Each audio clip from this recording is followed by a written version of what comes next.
ഒരു ഒരു വണ്ടി നിറച്ച് മാങ്ങയുമായിട്ട് വരുമ്പോഴാണ് എൻ്റെ അധ്യാപകൻ പിന്നെ ഇത് കാണുന്നതും, ഈ വണ്ടി പിടിക്കേണ്ട കൈയല്ല, അത് പേന പിടിക്കേണ്ട കൈയാണ്, അതുകൊണ്ട് ഇത്തരം കാര്യങ്ങൾക്ക് മോനെ വിടരുത് ഒരു ലെറ്റർ വരെയാണ്. Sign by the then president of India. ഇന്ന് നമ്മളെ ബ്ലാക്ക് ഗോൾഡ് എന്ന് പറയുന്ന പെപ്പർ അന്വേഷിച്ചിട്ടും നിലമ്പൂരിലുള്ള തേക്ക് അന്വേഷിച്ചും ബ്രിട്ടീഷ് മുതൽ ഡച്ച് മുതൽ പോർച്ചുഗീസ് മുതൽ അറബ്സ് വരെ വന്നിട്ടുണ്ടെങ്കിൽ അന്ന് അവർ മനസ്സിലാക്കി അത്ര അതിൻ്റെ പൊട്ടൻഷ്യൽ നമ്മൾ മനസ്സിലാക്കിയിട്ടില്ല എന്നുള്ളതാണ് മനസ്സിലാക്കേണ്ടത്. സാറിൻ്റെ ഒരു ജേണി ഒരു ഭയങ്കര ഇൻസ്പയറിങ് ജേണിയാണ്. ഒരു തലമുറ ആഗ്രഹിക്കുന്ന ഒരു സംവിധാനം. അതിലേറ്റവും ഞാൻ കണ്ടതിൽ ഏറ്റവും വലിയൊരു ഞാൻ കുട്ടികളോടും പറയാറുള്ള ഒരു സംഭവം, സാറിൻ്റെ ലൈഫിൽ നിന്ന് എടുക്കേണ്ട ഒരു സംവിധാനം നെവർ സെറ്റിൽ. ഇവിടെ ജോലി ക്രിയേറ്റ് ചെയ്യപ്പെടാൻ പോവാണ്. അതിൻ്റെ സ്റ്റെപ്പുകൾ ടാൽറോപ്പ് എടുത്തു കഴിഞ്ഞു. Now we need to strengthen it. ഇത് തിരിച്ചു കൊണ്ടുവന്ന് പറ്റൂ. അവിടെയാണ് ടാൽറോപ്പിനെ പരിചയപ്പെട്ടപ്പോൾ എൻ്റെ പ്രതീക്ഷ വർദ്ധിച്ചത്. ഈ ഓൾറെഡി അതിൻ്റെ വിത്ത് പാകിക്കഴിഞ്ഞു. ഇനി അത് നമ്മൾ നർച്ച് ചെയ്ത് കൊയ്തെടുക്കേണ്ട താമസമുള്ളൂ.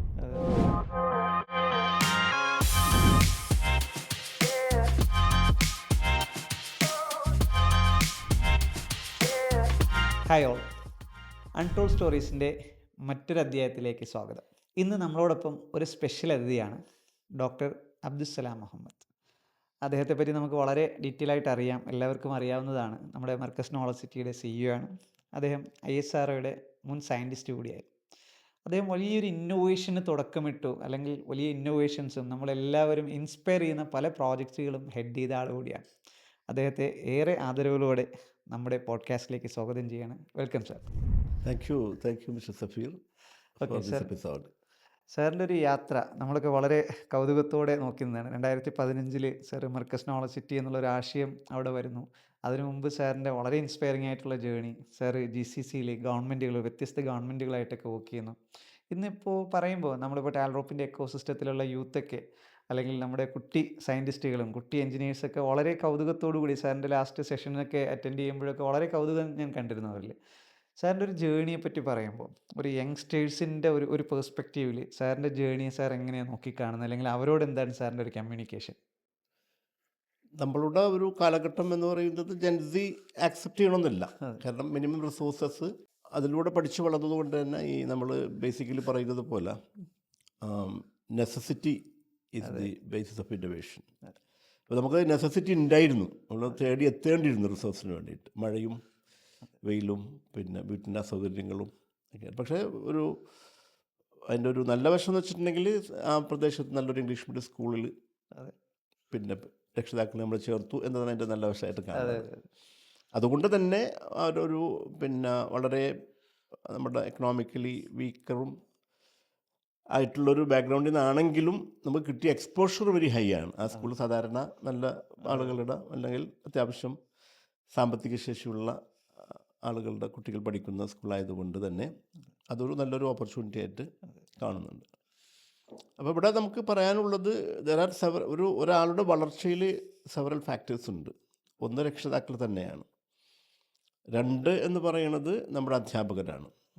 പിന്നെ 3 എന്ന് പറയുന്നത് ഈ വളരുന്ന അല്ലെങ്കിൽ പഠിക്കുന്ന കുട്ടികളെ സപ്പോർട്ട് ചെയ്യണമെന്ന് പറയുന്ന, നമ്മളിപ്പോൾ പറയുന്ന മെൻറ്റർ എന്ന് പറയുന്ന ഒരു ടീമുകൾ അത് ഓട്ടോമാറ്റിക്കലി നമ്മുടെ ജീവിതത്തിൽ വന്ന് പെടാറുണ്ട്. അങ്ങനെ 3 ഫാക്ടേഴ്സും ഒരുമിച്ച് കിട്ടി എന്നത് തന്നെയാണ് ഞാൻ മനസ്സിലാക്കുന്നത് നമ്മുടെ വളർച്ചയുടെ ഒരു പ്രധാനമായിട്ടുള്ള ഗൈഡൻസ് ആയിട്ട് പ്രവർത്തിച്ചത്. അല്ലെങ്കിൽ ഒരു മട്ടാഞ്ചേരി എന്ന് പറയുന്ന ചേരി പ്രദേശം, ബേസിക്കലി ചേരിയാണത് ശരിക്കും പറഞ്ഞാൽ. കാരണം ഒരു പക്ഷേ ലോകത്തിലെ ഏറ്റവും പിന്നെ പോപ്പുലേഷൻ ഡെൻസിറ്റി ഉള്ള സ്ഥലം, അതായത് കുറഞ്ഞ സ്ഥലത്ത് കൂടുതൽ ആളുകൾ താമസിക്കുന്നത്. അപ്പോൾ ഒരു 58 പിന്നെ ആളുകളുടെ ഒരു ചെറിയ ഒരു പിന്നെ ലാൻഡ് ഔട്ട്ലെറ്റിൽ ആ സ്ഥലത്ത് ഉൾക്കൊള്ളാൻ പറ്റുന്നതിൻ്റെ ഏകദേശം 10 ഇരട്ടി ആളുകൾ താമസിക്കുന്ന ഒരു സ്ഥലത്ത്, അതും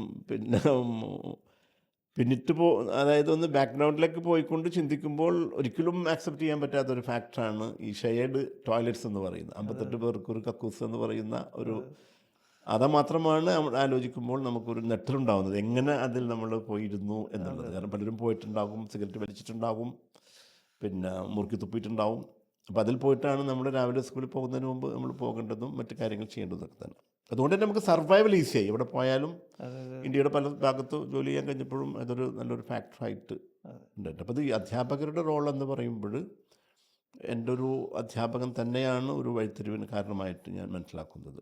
ഞങ്ങളുടെ കുട്ടിക്കാലത്ത് ഈ സ്കൂൾ വെക്കേഷൻ എന്ന് പറയുന്നത് നമ്മളെ സംബന്ധിച്ചിടത്തോളം പുതിയ അധ്യയന വർഷത്തിലേക്ക് വേണ്ട വസ്തുക്കൾ മേടിക്കാനുള്ള ഒരുക്കങ്ങളുടെ മാസമായിട്ട് നമുക്ക് കാണുന്നത്. കാരണം നമ്മൾ ഏൺ ഫോർ ഇറ്റ്, നമ്മൾ സമ്പാദിക്കണം.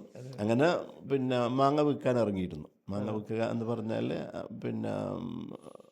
നമ്മുടെ പിതാവിന് പരിചയമുള്ള ഒരു ഹോൾസെയിൽ അവിടെ പോയിട്ട് ഉന്തുവണ്ടിയായിട്ട് പോയിട്ട് അയാൾ മാങ്ങ കടം തരും.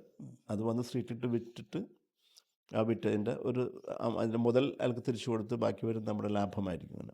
അങ്ങനെ ഒരു അവസരത്തിൽ ഒരു വണ്ടി നിറച്ച് മാങ്ങയുമായിട്ട് വരുമ്പോഴാണ് എൻ്റെ അധ്യാപകൻ ഇത് കാണുന്നതും എൻ്റെ പിതാവിന് വാപ്പനെ വിളിച്ച് പറയുന്നതും, ഇത് ഈ വണ്ടി പിടിക്കേണ്ട കൈയല്ല, അത് പേന പിടിക്കേണ്ട കൈയാണ്, അതുകൊണ്ട് ഇത്തരം കാര്യങ്ങൾക്ക് മോനെ വിടരുത് എന്ന് പറയുന്നത്. അത് ശിരസാവഹിച്ചു എന്നുള്ളതാണ് പിതാവ് ചെയ്ത ഏറ്റവും വലിയ അതായത് വീട്ടിൽ നമ്മുടെ ഒരു അധ്വാനത്തിലൂടെ അവരുടെ ഒരു സപ്പോർട്ടിങ്, ഒരു ഇൻകം സപ്പോർട്ടിങ് കൂടി ആകുമായിരുന്നിട്ട് പോലും, അല്ലെങ്കിൽ സ്കൂൾ തുറക്കുമ്പോൾ ആവശ്യമായ പുസ്തകങ്ങളും യൂണിഫോമും ഒക്കെ ആവശ്യമുള്ളത് കൊണ്ട്, അത്യാവശ്യം ഫീസും ഉള്ളത് കൊണ്ട് തന്നെ ഈ ഒരു സംഖ്യ കിട്ടിയാൽ നല്ല ഒരു സപ്പോർട്ടാകുമായിരുന്നിട്ട് കൂടി തന്നെ അത് അപ്പടി പാപ്പ അത് സ്വീകരിച്ചു എന്നുള്ളതാണത്. അപ്പോൾ അതൊരു ഫാക്ടറാണ്. രക്ഷിതാക്കളുടെ ഒരു പ്രാർത്ഥനയോ അല്ലെങ്കിൽ അവരുടെ ഒരു സപ്പോർട്ടോ ഒരു വളർച്ചയിൽ ഒരു ഘടകമാണ്. അതുപോലത്തെ ടീച്ചേഴ്സിൻ്റെ അതുപോലത്തെ ഒരു അവസരമാണ് പാപ്പന്ന് ഈ എന്താ പറയുക, നമ്മൾ ഇന്നത്തെ അക്രിക്കട എന്ന് പറയുന്നത് പോലെ സ്ക്രാപ്പും അതുപോലെ പഴയ സാധനങ്ങൾ വിൽക്കുന്ന ആ ജോലിയായിരുന്നു. അപ്പോൾ സ്വാഭാവികമായിട്ടും പ്രദേശത്തെ ബില്ലിംഗ്ടൺ ഐലൻഡ് പോലെ സ്ഥലങ്ങളിലൊക്കെ സ്ക്രാപ്പ്, അതായത് പ്രത്യേകിച്ച് സെയിലിൻ്റെ സ്റ്റീൽ അതോറിറ്റി ഓഫ് ഇന്ത്യ ലിമിറ്റഡിൻ്റെ അവിടെ പോയിട്ട് ഈ സ്ക്രാപ്പ് വേസ്റ്റ് ഇരുമ്പ് പെറുക്കി കൂട്ടുന്നതിലൊക്കെ തന്നെ നമ്മൾ പോയിട്ട് സഹായിക്കും. വെച്ചാൽ അപ്പം നമുക്ക് ചെറിയൊരു വേതനം കിട്ടും, ഭക്ഷണവും കിട്ടും എന്നുള്ളതിൽ. അതിങ്ങനെ വെയിൽ കൊണ്ട് വെല്ലിംഗ്ടൺ ഐലൻഡിലെ വെയിൽ കൊണ്ട് ഇങ്ങനെ പെറുക്കിക്കൊണ്ടിരിക്കുമ്പോഴാണ് അവിടുത്തെ ഒരു GM ഓഫ് ദാറ്റ് സെയിലിൻ്റെ ഔട്ട്ലെറ്റിൽ അദ്ദേഹം ഒരു മാധവൻ സാറെന്ന് പിള്ള സാറെന്നാണ് അപ്പോൾ വിളിക്കുന്നത്. വന്നിട്ട് പറഞ്ഞു, ആ കുട്ടി ആരാണെന്ന് ചോദിക്കുകയും, അങ്ങനെ മകനാണെന്ന് പറഞ്ഞപ്പോൾ വെയിൽ വിളിക്കാനൊന്നും വിടരുത്, പഠിക്കട്ടെ എന്ന് പറയുന്നത്, അതും വലിയൊരു ഫാക്ടറായിട്ട് അങ്ങനെ നമുക്ക് വളരാനുള്ള വളങ്ങളൊക്കെ പല ഭാഗത്തു നിന്ന് കിട്ടിയെന്ന് മനസ്സിലാക്കുന്നു. വളരെ സോഷ്യലി ആൻഡ് എക്കണോമിക്കലി വീക്കർ ഇതായിരുന്നാലും ഒരു ഇംഗ്ലീഷ് മീഡിയം സ്കൂളിൽ പഠിക്കാൻ കഴിഞ്ഞു എന്നുള്ളതും ഒരുപക്ഷെ അതുകൊണ്ടായിരിക്കാം 8ാം ക്ലാസ്സിൽ പഠിക്കുമ്പോൾ എഴുതി വെച്ചൊരു സ്വപ്നമാണ് ISRO സയൻറ്റിസ്റ്റ് ആകുക എന്നുള്ളത്. സാക്ഷാത്കരിക്കാൻ കഴിഞ്ഞതിൻ്റെ പിന്നിലും അതുണ്ട് എന്ന് ഞാൻ വിശ്വസിക്കുന്നു. അപ്പോൾ ISRO സയൻറ്റിസ്റ്റ് ആകുമ്പോൾ നമ്മളിപ്പോൾ ഒരുപാട് യങ്സ്റ്റേഴ്സിൻ്റെയൊക്കെ ഒരു സ്വപ്നമാണ് ISRO സയൻറ്റിസ്റ്റ് ആവുക എന്നുള്ളതൊക്കെ. അപ്പോൾ അങ്ങനെ ഒരു ISRO സയൻറ്റിസ്റ്റ് ഒരു കുട്ടിയോട് സംസാരിക്കുമ്പോൾ, ആ കുട്ടിയുടെ കണ്ണിൽ നമ്മൾ ലാസ്റ്റ് ഒരു ഇൻവെൻറ്റർ പാർക്ക് ഇനാഗുറേഷനിൽ സാർ ഗസ്റ്റായിട്ട് വരുമ്പോൾ സാർ സംസാരിക്കുമ്പോൾ അവിടെ ഇങ്ങനെ കുട്ടികൾ ഭയങ്കര കൗതുകത്തോടെ ഇരിക്കുന്നത് ഒരു സയൻറ്റിസ്റ്റിൻ്റെ വാക്കുകൾ കേൾക്കുമ്പോൾ. ഈ സയൻറ്റിസ്റ്റ് എന്ന് പറയുന്ന ഒരു പ്രൊഫൈൽ സാറിന് ഇപ്പോഴും എത്രത്തോളം അത് ഹെൽപ്പ് ചെയ്യുന്നുണ്ട്, അല്ലെങ്കിൽ എത്രത്തോളം അത് ഇമ്പോർട്ടൻ്റ്? എല്ലാവരും ഏറെക്കുറെ നമ്മളൊരു കുട്ടിക്കാലം എടുത്ത് നോക്കിയാൽ ഒരു സയൻറ്റിഫിക് മൈൻഡ് സെറ്റ് എല്ലാവർക്കും ഉണ്ട്. അതിൻ്റെ ഒരു ഉറവിടം എന്നുള്ളത് ഓരോ വസ്തുക്കൾ കാണുമ്പോഴും അതിനെക്കുറിച്ച് എന്തുകൊണ്ടതുണ്ടായി, എങ്ങനെ ഉണ്ടായി, അങ്ങനെ ചില ക്വസ്റ്റ്യൻസ് നമ്മൾ സ്വാഭാവികമായിട്ടും മനസ്സിലേക്ക് വരേണ്ട ഒരു സംഗതിയാണ്. അതുണ്ട്, നമ്മുടെ കുട്ടിക്കാലത്ത് നമ്മൾ അങ്ങനെ ചെയ്തിട്ടുണ്ട്. അപ്പോൾ നമ്മൾ മനസ്സിലാക്കുന്നത് പിന്നീടുള്ള വിദ്യാഭ്യാസ കാലഘട്ടത്തിൽ അത്ര ആ ഒരു ഇൻക്വിസിറ്റീവ് മൈൻഡ് പോകുന്നുണ്ടോ എന്നൊരു ഭയം എനിക്ക് ഇന്നത്തെ വിദ്യാഭ്യാസ രീതി കാണുമ്പോൾ തോന്നാറുണ്ട് ഇങ്ങനെ. അപ്പം അതിൽ ഒരു ഫാക്ടർ എനിക്ക് ഹൈലി ഇൻഫ്ലുവൻസിങ് ആയിട്ട് തോന്നിയിട്ടുള്ളത് ഈ നേരത്തെ പറഞ്ഞ 3 ഘടകങ്ങളുണ്ടല്ലോ, നമ്മുടെ പാരൻസ്, ടീച്ചേഴ്സ്. അപ്പോൾ നേരത്തെ ബാപ്പയുടെ ഒരു ഫാക്ടർ പറഞ്ഞത് തന്നെ ഉമ്മയുടെ ഒരു ഫാക്ടർ എന്ന് പറഞ്ഞാൽ ഈ പ്രഭാതത്തിൽ എണീക്കൽ നിർബന്ധമായിരുന്നു. വെളുപ്പം കാലത്ത് 5 മണിക്ക് എണീക്കൽ നിർബന്ധമായിരുന്നു. ഉമ്മക്ക് അത് ഭയങ്കര കമ്പൾസറി ആയിരുന്നു. അപ്പോൾ അതിൻ്റെ ഒരു മോട്ടിവേഷൻ എന്ന് പറയുന്നത് ഈ പറയുമായിരുന്നു ഇങ്ങനെ, ഇപ്പം എണീറ്റാൽ ഞാനൊരു അത്ഭുത നക്ഷത്രത്തെ കാണിച്ചു തരാം. അത് അവരുടെ ആ വിശ്വാസത്തിൽ വാൽനക്ഷത്രം എന്ന് പറയുന്നത് അന്ധവിശ്വാസങ്ങളുടെ ഒരു കണക്ഷൻസ് അതിലുണ്ടാകും. പക്ഷെ അതൊരു കാണാൻ കൗതുകമാണ്. അപ്പോൾ അതിന് വേണ്ടി തന്നെ നമ്മൾ വളരെ റെഡിയായിട്ട് പ്രഭാതത്തിൽ എണീറ്റിട്ട് അത് നോക്കി കണ്ടിട്ട് പിന്നീടുള്ള പഠനമാണ് അത് മനസ്സിലാക്കി തന്നത് ഹാലി കോമറ്റാണെന്നും വൺസ് ഇൻ സെവറൽ ഇയേഴ്സിന് ഒരിക്കൽ മാത്രം ഉദിക്കുന്ന നക്ഷത്രമാണെന്നൊക്കെ മനസ്സിലാക്കാൻ കഴിഞ്ഞത്. അപ്പോൾ അതൊരു ആ ഒരു ഒരു പിന്നെ ഒരു മോട്ടിവേഷൻ, ഇത് എണീറ്റാൽ ഒരു പ്രകൃതി അത്ഭുതം കാണിച്ചു തരാം, പ്രകൃതിയിൽ അത്ഭുതം കാണിച്ചു തരാം എന്നുള്ളതൊരു ഒരു എൻക്വയറിക്കുള്ള അല്ലെങ്കിൽ ഒരു ഇൻക്വിസിറ്റീവ് മൈൻഡിനുള്ള ഫാക്ടറായിട്ട് ഞാൻ മനസ്സിലാക്കുന്നു. അപ്പോൾ എന്ത് കണ്ടാലും എന്തുകൊണ്ടാണ് അതെന്നുള്ള ഒരു ചോദ്യം അവിടെ എപ്പോഴും വരുന്നത്. അതാണ് ബേസിസ് ഓഫ് സയൻസ് എന്ന് പറയുന്നത്. ഞാൻ മനസ്സിലാക്കുന്നത് നമ്മളിപ്പം കുട്ടികളുടെ ഇപ്പോൾ പിന്നെ ഒരു കുട്ടി സംസാരിക്കാൻ തുടങ്ങി 2 വയസ്സ് മുതൽ അങ്ങോട്ട് ആ ചോദ്യങ്ങൾ വരുന്നുണ്ട്. അവിടെ നമുക്കൊരു ക്രിറ്റിക്കാകുകയല്ല, രക്ഷിതാക്കൾക്ക് വലിയൊരു റോളുണ്ട്. ഫോർ എക്സാമ്പിൾ, ഈ കുട്ടി ഇങ്ങനെ തുരുതരാ ചോദ്യം ചോദിച്ചു കൊണ്ടിരിക്കും. ഇപ്പോൾ നമുക്ക് അന്നുണ്ടായ ഒരു അഡ്വാൻറ്റേജ് എന്ന് പറയുന്നത് ഗ്രാൻഡ് പാരൻസ് അത് ക്ഷമയോട് കേട്ടിരുന്നു കൊണ്ട് നമുക്ക് സാറ്റിസ്ഫാക്ഷൻ തരുന്ന മറുപടി തരുമായിരുന്നു എന്നുള്ളത്. അപ്പോൾ അത് കിട്ടുമ്പോൾ ചോദ്യങ്ങളുടെ നമ്മുടെ നമ്പേഴ്സ് കൂടുമായിരുന്നു. ഇന്ന് അത് കുട്ടികൾക്ക് വല്ലാതെ നഷ്ടപ്പെടുന്നുണ്ട്. അപ്പോൾ അവരുടെ ആ ഒരു സയൻറ്റിഫിക് ത്വര അത്, കാരണം എല്ലാവരും എൻഗേജ്ഡ് ആയിപ്പോയി ഇന്നത്തെ. I don't know, social media ആണോ അല്ലെങ്കിൽ ഒരു അബ്സല്യൂട്ട് ഐസൊലേഷൻ, ആ ഒരു കൂട്ടുകുടുംബം മാറി ന്യൂക്ലിയസ് ഫാമിലി എന്നത് ഇത് മാറി വീടിൻ്റെ അകത്ത് തന്നെ ന്യൂക്ലിയസിലേക്ക് പോകുന്ന ഒരവസ്ഥാവിശേഷം വന്നപ്പോൾ ഈ കുട്ടിക്കാലത്ത് ആ ഒരു ബേസിക് ബയോസായിട്ടുള്ള കുട്ടി ജനിക്കുന്നത്, ബേസിക് ഇൻപുട്ട് ഔട്ട്പുട്ട് സിസ്റ്റം അതിനുണ്ടല്ലോ. അതുകൊണ്ടാണ് ജനിച്ചപാട് ആ കുട്ടി കരയുന്നതും അതിൻ്റെ ആവശ്യമുള്ള പാലിന് വേണ്ടിയിട്ട് അതിന് സെഗിൾ ചെയ്യുന്നതും. ഇറ്റ് നോസ് ദാറ്റ് അതാണ് കുടിക്കേണ്ടതുള്ളത്. അപ്പം അത് ആ ഇൻസ്റ്റിങ്ക്റ്റിനെ നമ്മൾ തല്ലിക്കെടുത്തുന്നുണ്ടോ എന്ന് എനിക്ക് തോന്നുന്നുണ്ട്. അതിങ്ങനെ അത് പ്രോത്സാഹിപ്പിക്കപ്പെടേണ്ടതാണ്. ഈവൻ ക്ലാസ്സുകളിലൊക്കെ പോയി കഴിഞ്ഞാലും ഇപ്പോൾ നമ്മൾ ചോദ്യങ്ങൾ ചോദിച്ചുകൊണ്ട് ആ ക്ലാസ്സിനെ ആക്റ്റീവ് ആകേണ്ട പകരം ചോദ്യങ്ങൾ ചോദിക്കുന്നതിനെ നിരുത്സാഹപ്പെടുത്തുന്ന ഒരു സംവിധാനവും കണ്ടുവരുന്നുണ്ട്. അപ്പോൾ ഇന്നത്തെ ഒരു പിന്നെ ഹൈലി നോളജ് എക്സ്പോസീവായിട്ടുള്ള, അതായത് നോളജ് കുട്ടികളുടെയൊക്കെ വിരൽത്തുമ്പിലുള്ളത് കൊണ്ട് തന്നെ അവരുടെ മനസ്സിലേക്ക് നേരത്തെ റെഫർ ചെയ്ത ആ ഒരു പിന്നെ ഇൻവെൻറ്റർ പാർക്ക് നമ്മൾ ഉദ്ഘാടനം ചെയ്തപ്പോൾ അവരുടെ മനസ്സിലടിഞ്ഞ ക്വസ്റ്റ്യൻസ് ഇങ്ങനെ ഒരു എക്സ്പ്ലോസീവ് മോഡലേക്കാണ് നമ്മളത്തേക്ക് വന്നത്. അതിനർത്ഥം അവർക്കത് സാറ്റിസ്ഫൈ ചെയ്ത് കൊടുക്കാനുള്ള വേദികളില്ല എന്നുള്ളതാണ്. അത് വീട്ടിൽ നിന്ന് തന്നെ വരേണ്ടതാണത്. ഒരു അടുപ്പ് കത്തിക്കുമ്പോൾ തീയിൽ നിന്നിട്ടും ബൾബ് അങ്ങനെ കുട്ടി സ്വാഭാവികമായിട്ട് നമ്മളവരൊന്ന് അലവ് ചെയ്യണമെങ്കിൽ ആ തീ കണ്ടാൽ അതിലേക്ക് അവർ കൈ കൊണ്ടുപോകും, ഉറപ്പാണത്. അപ്പോൾ അവിടെ നിന്ന് അങ്ങോട്ടാണ് ആ സ്റ്റോറി തുടങ്ങേണ്ടത്. അപ്പോൾ there is a big role. എനിക്ക് തോന്നുന്നു I was very fortunate to get such support from the parents, teachers, അങ്ങനത്തെ ഒരു എൻവയോൺമെൻറ്റ് നമ്മൾ സൃഷ്ടിക്കപ്പെടണം. അതൊരു ആ ഒരു സയൻറ്റിഫിക് ആ ഒരു ധ്വര പിന്നെ വളർത്തിക്കൊണ്ടിരുന്നത് അത് കിടത്തി കളയുന്നുണ്ടോ എന്നുള്ളൊരു സംശയം എനിക്കുണ്ട്. സാറിപ്പോൾ 8ാം ക്ലാസ്സിൽ അങ്ങനെ ഒരു ബുക്കിൽ എഴുതി വെച്ചു, അങ്ങനെ ISRO സയൻറ്റിസ്റ്റ് ആയി.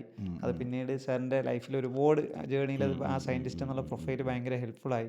അപ്പോൾ ഈ സയൻറ്റിസ്റ്റ് ആയതിന് ശേഷം ഒരു സാറ്റിസ്ഫാക്ഷൻ എന്തായിരുന്നു അന്ന് 8ൽ എഴുതി വെച്ചതും? അതെ, അതൊരു ഭയങ്കര ഒരു പിന്നെ സാറ്റിസ്ഫാക്ഷൻ തന്നെയാണത്. കാരണം വെച്ചിട്ടുണ്ടെങ്കിൽ ഒരു 8ാം ക്ലാസ്സിൽ പഠിക്കുമ്പോഴാണ് പത്രങ്ങളിൽ കണ്ട വാർത്ത എനിക്ക് തോന്നുന്നത് പിന്നെ ഈ SLV-3 ലോഞ്ചിങ് ആണത്. അതായത് ഇന്ത്യയുടെ ആദ്യത്തെ സാറ്റലൈറ്റ് വിക്ഷേപണ സക്സസ്. അതിൽ APJ പിന്നെ കലാമാണ് അത് ഹെഡ് ചെയ്യണത്. അത് അന്ന് വന്ന വാർത്തകൾ വളരെ മോട്ടിവേറ്റീവായിരുന്നു. അതിന് മലയാളി പെരുമ എന്ന് പറഞ്ഞുകൊണ്ടായിരുന്നു ആദ്യത്തെ ഇന്ത്യയുടെ വിക്ഷേപണം സക്സസ് ആയിട്ടുള്ള. മറ്റേതൊക്കെ ഇങ്ങനെ ബംഗാളിലേക്ക് പോകുന്നതാണ്. SLV-1, 2 ഫെയിൽഡ് ആയിരുന്നു. SLV-3 ആണ് സക്സസ് ആകുന്നത്. അങ്ങനെ അപ്പോൾ അതൊരു പിന്നെ പത്രങ്ങളിൽ നിറഞ്ഞു നിൽക്കുന്ന നമ്മുടെ പിന്നെ സയൻറ്റിസ്റ്റുകൾ, ഇപ്പം നമ്മുടെ ചന്ദ്രയാൻ മിഷനിലൊക്കെ തന്നെ ഒരു മലയാളികളുടെ തന്നെ, പ്രത്യേകിച്ച് ട്രിവാൻഡ്രം എഞ്ചിനീയറിംഗ് കോളേജിൻ്റെ ഒരു ടീമിൻ്റെ തന്നെ ഒരു വലിയ ടീമിൻ്റെ ഒരു പാർട്ടിസിപ്പേഷൻ അതിലുണ്ടായിരുന്നു. അന്ന് 4 പേരായിരുന്നു അന്ന് അതിൽ ഉണ്ടായിരുന്നതിൽ. അതായത് അപ്പോൾ അതൊക്കെ കട്ട് ചെയ്തിട്ട് ആ ഒരു വാർത്തയും ആ ഒരു ഇന്നത്തെ പോലെ നമുക്കത് TV-യിൽ കണ്ട് അത്ര ആസ്വദിക്കാനുള്ള ഒരു ഓപ്പർച്യൂണിറ്റി അന്ന് അത്ര ഉണ്ടായിട്ടില്ലായിരുന്നു. പക്ഷേ പത്രങ്ങളിൽ നന്നായിട്ട് വന്നതിൻ്റെ അനുസരിച്ച് അത് വായിക്കുകയും അത് കട്ട് ചെയ്ത് ഡയറിയിൽ കുറിച്ചിട്ട് താഴെ എഴുതി വെച്ചിരുന്നു. I will become, I want എന്നല്ല, ഈ കുട്ടികളിലേക്ക് നമ്മൾ കൊടുക്കേണ്ട ഒരു പിന്നെ ഈ സബ് കോൺഷ്യസ് മൈൻഡിലേക്ക് നമ്മൾ കൊടുക്കേണ്ടത് യെസ്, നത്തിങ് ഈസ് ഇമ്പോസിബിൾ എന്ന് തന്നെയാണ്. അപ്പോൾ ഐ വിൽ എന്ന് തന്നെയാണ് നമ്മൾ അവർ പറഞ്ഞ് പഠിപ്പിക്കേണ്ടത്. കാരണം നത്തിങ് ഈസ് ഇമ്പോസിബിൾ. ഈ യൂണിവേഴ്സ് എന്നുള്ളത് മനുഷ്യരാണ് അതിൻ്റെ ഒരു വലിയ ഉപഭോക്താവ്. ഈ യൂണിവേഴ്സിൻ്റെ ഓരോ വസ്തുക്കളെടുത്ത് നോക്കുകയാണെങ്കിൽ പിന്നെ സോളാർ സിസ്റ്റം മുതൽ സൺലൈറ്റ് മുതൽ അതുപോലെ തന്നെ മൂണ്, ടൈഡ്, ഇതൊക്കെ മനുഷ്യന് വേണ്ടിയിട്ടാണ്. അവനാണ് കൺസ്യൂമർ. അവന് അതിനെ അതിജീവിക്കാൻ കഴിയണം. അപ്പോൾ എസ് വി ക്യാൻ ഡു. ഇപ്പോൾ നമ്മൾ കേട്ടതാണ് എസ് വി ക്യാൻ എന്ന മന്ത്രമാണ് ബാരക് ഒബാമ തൻ്റെ ഒരു ബാക്ക് സീറ്റിലിരുന്നു കൊണ്ട് അമേരിക്കൻ ഇലക്ഷനിൽ എൻ്റെ ഫ്രണ്ടിലേക്ക് വരുമ്പോൾ അദ്ദേഹം പാടിയ മന്ത്രങ്ങൾ എസ് വി ക്യാൻ. അപ്പോൾ ഇത് കുട്ടികളിൽ വളർത്തിയെടുക്കണം നമ്മളിങ്ങനെ. അപ്പോൾ അത് എഴുതിയിട്ട് ഞാൻ ഐ വിൽ, അതൊരു ഒരാൾ പറഞ്ഞത് ചെയ്തതല്ല, അത് മറ്റേ ഇങ്ങനൊരു ഈ പിന്നെ ആ സയൻറ്റിഫിക് ത്വര വളർത്തിക്കൊണ്ടുവന്ന് ഹെലികോമറ്റിനെ കാണിച്ചുകൊണ്ട്, അന്ന് ഹെലികോമറ്റ് എന്നറിയില്ല, വാൽനക്ഷത്രം അറിയാം അങ്ങനെ. അപ്പോൾ അധ്യാപകൻ പറയുന്നു വണ്ടി പിടിക്കേണ്ട കൈയല്ല, പേന പിടിക്കേണ്ട കൈയല്ല. അപ്പോൾ ആ രക്ഷിതാക്കളും നമ്മുടെ എൻവറോൺമെൻറ്റും ഇയാൾ പറഞ്ഞതുപോലെ, തോമസ് ഹാരി പറഞ്ഞതുപോലെ, ഈ ഫാക്ടേഴ്സ് ഒരു കുട്ടിയുടെ വളർച്ചയിൽ ഒരു പിന്നെ ഘടകങ്ങളായി വരുന്ന സംഗതികൾ നമുക്കിത് ഫോർച്ചുനേറ്റ് കിട്ടിയിട്ടുണ്ടെന്നാണ് മനസ്സിലാക്കുന്നത്, പാരൻസിൽ നിന്നും ടീച്ചേഴ്സിൽ നിന്നിട്ട്. അപ്പോൾ ആ ഒരു ദ്വാരം ഉള്ളത് കൊണ്ട് തന്നെ yes this is my destination എന്നത്, അവിടെ ആ ധൈര്യം ഐ വിൽ എന്നുള്ളത്, ആ ജേർണി സക്സസ്ഫുൾ ആകുന്നത് ലെറ്റ്സ് സേ പിന്നെ pre degree 2 years, engineering 4 years, 6 year MTech പഠിക്കുമ്പോൾ, പിന്നെ ഹൈസ്കൂളിൻ്റെ ഭാഗത്ത്. അപ്പോൾ ഏകദേശം ഒരു 10 വർഷത്തെ ഗ്യാപ്പിലാണ് ഞാൻ MTechന് പഠിച്ചുകൊണ്ടിരിക്കുമ്പോഴാണ് പിന്നെ ഡൽഹിയിലായിരുന്നു അന്ന് ഞാൻ ഒരു പിന്നെ ആഡ് കാണുന്ന ISROൻ്റെ സയൻറ്റിസ്റ്റുകൾ ആവശ്യമുണ്ടെന്ന് പറഞ്ഞുകൊണ്ട് ആഡ് കാണുന്നത്. ദാറ്റ് വാസ് ഒരു നമ്മൾ കാത്തിരുന്നൊരു മുഹൂർത്തമാണ്. നമ്മുടെ ആ ഒരു ഈ സബ് കോൺഷ്യസ് മൈൻഡിലേക്ക് ഈ പോയിന്റിന് ഇട്ട് കൊടുക്കുന്നതോടുകൂടി തന്നെ നമ്മുടെ എൻറ്റയർ ഇക്കോസിസ്റ്റം, ബോഡിയുടെ ഇക്കോസിസ്റ്റം അതിലേക്ക് നമ്മളെ പ്രിപ്പയർഡ് ആക്കും. അവിടെ നമുക്ക് റെസ്റ്റ് ഉണ്ടാവില്ല. നമ്മുടെ എല്ലാ പിന്നെ വായനയും ടോക്കും അതുപോലെ തന്നെ പഠനവും അതിലേക്ക് ഫോക്കസ് ആയിരിക്കുന്നു. ഞാൻ ഓർക്കുന്നുണ്ട്, ഓരോ ക്ലാസ്സിൽ പഠിക്കുമ്പോഴും നമ്മൾ തിരിച്ച് ടീച്ചേഴ്സിന് ചോദിക്കുന്ന ക്വസ്റ്റ്യൻസും അതിനോട് ആസ്പദമാക്കിയിട്ടായിരിക്കും. ഇപ്പോൾ നമ്മൾ മാത്തമാറ്റിക്സ് പഠിക്കുമ്പോഴൊക്കെ അങ്ങനെ ക്വസ്റ്റ്യൻസ് നമ്മൾ ചോദിച്ചത് ഓർക്കുന്നുണ്ട്. അപ്പോൾ അങ്ങനെ ഇൻ്റർവ്യൂവിൻ്റെ കാണുന്നു, ഓൾ ഇന്ത്യ സെലക്ഷനാണ്. അപ്പോൾ എന്ത് ചെയ്തു, ഞാനന്ന് ഡൽഹിയിലാണ്, ഞാൻ പിന്നെ ഇത് റെഗുലർ കമ്പാർട്ട്മെൻറ്റിൽ, ജനറൽ കമ്പാർട്ട്മെൻറ്റിലാണ് ബുക്ക് ചെയ്തത്. കാരണം ഉറങ്ങാൻ പാടില്ല. 3 ദിവസം യാത്ര, ഡൽഹി ടു ബാംഗ്ലൂർ ട്രെയിനിലാണ്. എന്താണെന്ന് വെച്ചാൽ ഇത് വായിക്കാൻ വേണ്ടിയിട്ട്. അതൊക്കെ അതായത് നമ്മൾ സൂക്ഷിച്ചു വെച്ച സ്വപ്ന സാക്ഷാത്കാരത്തിന് കിട്ടുന്ന ഒരു അവസരമാണ്. അത് അറ്റ് എനി കോസ്റ്റിൽ നഷ്ടപ്പെട്ടു പോകാൻ പാടില്ല എന്ന ഒരു വാശി, അല്ലെങ്കിൽ ഒരു എന്താ പറയുക, പിന്നെ ഇൻസ്റ്റിങ്ക്റ്റ് ഉണ്ടല്ലോ, ഒരു അവസരം വന്ന് കയ്യിൽ 10 കൊല്ലമായിട്ട് കാത്തു സൂക്ഷിക്കുന്ന. അപ്പോൾ പോയത്, ട്രെയിനിൽ പോയത് ജനറൽ കമ്പാർട്ട്മെൻറ്റിലാണ്. അത് റഷും അതുണ്ട്, ഇരുന്ന് ഒരു ബഹളവും നമ്മളതിനെ ബാധിച്ചിട്ടില്ല എല്ലാം. അപ്പോൾ ചിലവരോടൊക്കെ ചോദിച്ചു എന്തൊക്കെയാണ്, ചിലപ്പോൾ അവർ ബേസിക്കലി ഇൻ്റർവ്യൂ ആണ്. നിങ്ങളുടെ മനസ്സിലുള്ളതിനെ ചോദിക്കുന്നത്, നിങ്ങൾക്ക് അറിയില്ലാത്തതിനല്ല. ഇവിടെ പലപ്പോഴും കുട്ടികൾ പിന്നെ പ്രശ്നമാകുന്നത് ഈ എന്തോ സംഭവമാണെന്ന് വെച്ചിട്ട് അവർ ആ ഒരു ചോദ്യത്തെ ഭയപ്പെട്ടുകൊണ്ട് ആണ് അവർ പലവും നഷ്ടപ്പെട്ടുകൊണ്ട് അത് ചെല്ലുമ്പോൾ അവർക്കൊന്നും പറയാൻ കഴിയില്ല. അപ്പോൾ ഇതിൽ പിന്നെ ഒരു ബാക്ക്ഗ്രൗണ്ട് ഹിസ്റ്ററി എടുത്തപ്പോൾ നമ്മൾ പഠിച്ചത് മാത്രമേ ചോദിക്കുകയുള്ളൂ എന്നത് കൊണ്ടിട്ട് പ്രത്യേകിച്ച് ഫോക്കസ് ഇപ്പോൾ പഠിച്ചുകൊണ്ടിരിക്കുന്നതായിരിക്കുമെന്നുള്ളതുകൊണ്ട് MTechൻ്റെ പിന്നെ പ്രോജക്റ്റിൽ നന്നായിട്ടൊന്ന് ഫോക്കസ് ചെയ്തിട്ട് വായിച്ചുകൊണ്ടിരുന്നു. അപ്പോൾ അത് വായിച്ചുകൊണ്ടിരിക്കുമ്പോൾ നമ്മളെ ക്രോസ് റെഫറൻസ് വരും. ഇപ്പോൾ ഓംസ് ലോ എന്ന് കണ്ടാൽ ഓംസ് ലോ ഒന്ന് കൺഫേം ചെയ്യാൻ വേണ്ടി ഇന്നത്തെ പോലെ പിന്നെ ഇൻ്റർനെറ്റോ ChatGPT ഒന്നും ഇല്ലല്ലോ, ഒക്കെ പുസ്തകങ്ങൾ ഒരു കുമ്പാരം കയ്യിലുണ്ട്. അതിങ്ങനെ ജനറൽ തീം വായിച്ചുകൊണ്ടിരിക്കുന്നു. അപ്പോൾ ആ വായിച്ചുകൊണ്ടിരിക്കുമ്പോൾ അത് കൺഫർമേഷൻ വരേണ്ട ഒരു സബ്ജക്റ്റ് കടന്നു വരുമ്പോൾ അത് ബാക്ക് റെഫർ ചെയ്തുകൊണ്ട് എടുക്കുന്നു. ബുക്ക് വായിച്ചിട്ട് തന്നെയാണ് അങ്ങനെ. 3 ദിവസം ഉറക്കമൊഴിഞ്ഞുകൊണ്ടുള്ള പ്രിപ്പറേഷൻസാണ്. അതോടൊപ്പം തന്നെ ഇൻ്റർവ്യൂവിൽ ഉറങ്ങിപ്പോകാൻ പാടില്ല. അങ്ങനെ ഞാൻ പിന്നെ അവിടെ എത്തുമ്പോൾ പിന്നീട് മനസ്സിലായത് ഇന്ത്യയിലെ പ്രഗത്ഭരായ സ്പേസ് സയൻറ്റിസ്റ്റുകളുടെ ഒരു നിര തന്നെ ഒരു ഡെഫിനറ്റ്ലി ഒരു ഡസനില്ലെങ്കിലും just around 10 people are there, prominent scientist. അവരുടെ മുമ്പിലേക്കാണ് നമ്മളിങ്ങനെ എത്തിപ്പെടുന്നത്. ഇങ്ങനെ സ്വാഭാവികമായുള്ള ടെൻഷനുണ്ടായിരുന്നു, ഉറക്കക്ഷീണം ഉണ്ടായിരുന്നു. പക്ഷേ ഒരു നമ്മൾ എഴുതി വെച്ച ഒരു വലിയ സ്വപ്നത്തിൻ്റെ സാക്ഷാത്കാരത്തിൻ്റെ ദിനമാണെന്നുള്ളത് കൊണ്ട് തന്നെ.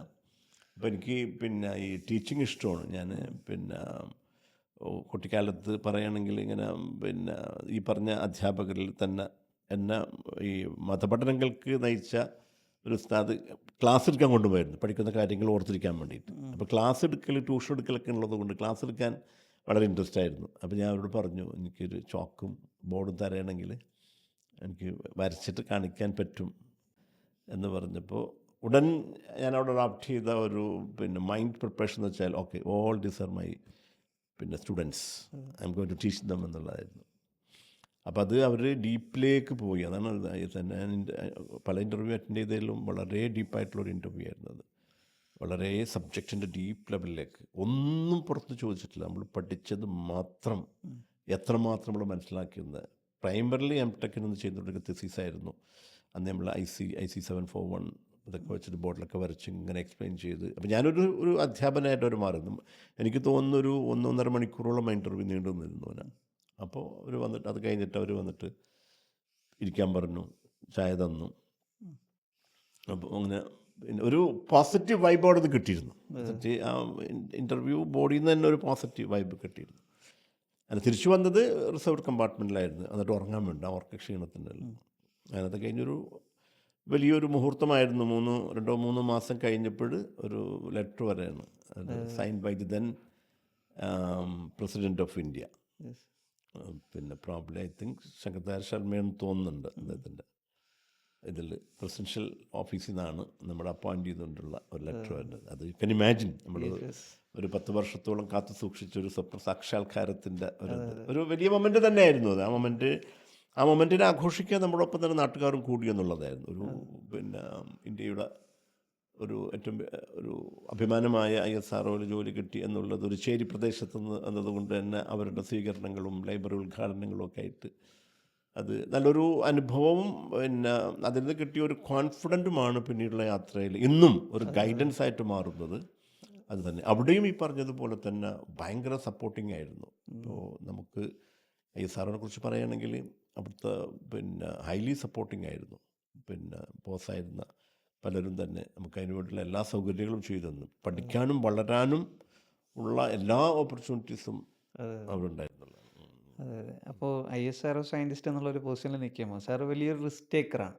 അപ്പോൾ ആ ഒരു സയൻറ്റിസ്റ്റ് എന്നുള്ളൊരു പൊസിഷനിലെ പീക്കിൽ നിൽക്കുന്ന സമയത്ത് അത്രയും റെസ്പെക്റ്റ്ഫുൾ ആയിട്ട് എല്ലാവരും കാണുന്നൊരു സമയത്ത് സാർ കൂടുതൽ റിസ്ക് എടുക്കാൻ വേണ്ടിയിട്ട് ഇറങ്ങിയൊരു ചരിത്രമുണ്ട്. അതാണ് ഞാൻ വളരെ അതൊരു എക്സൈറ്റഡ് ആയിരുന്നു. അതെന്ന് വെച്ചാൽ ഈ സർട്ടൺ തിങ്ങുകൾ നമ്മളിപ്പോൾ ഉണ്ടല്ലോ ഒരു റെപ്യൂട്ടേഷൻ നമുക്ക് മടുപ്പനുണ്ടാകും.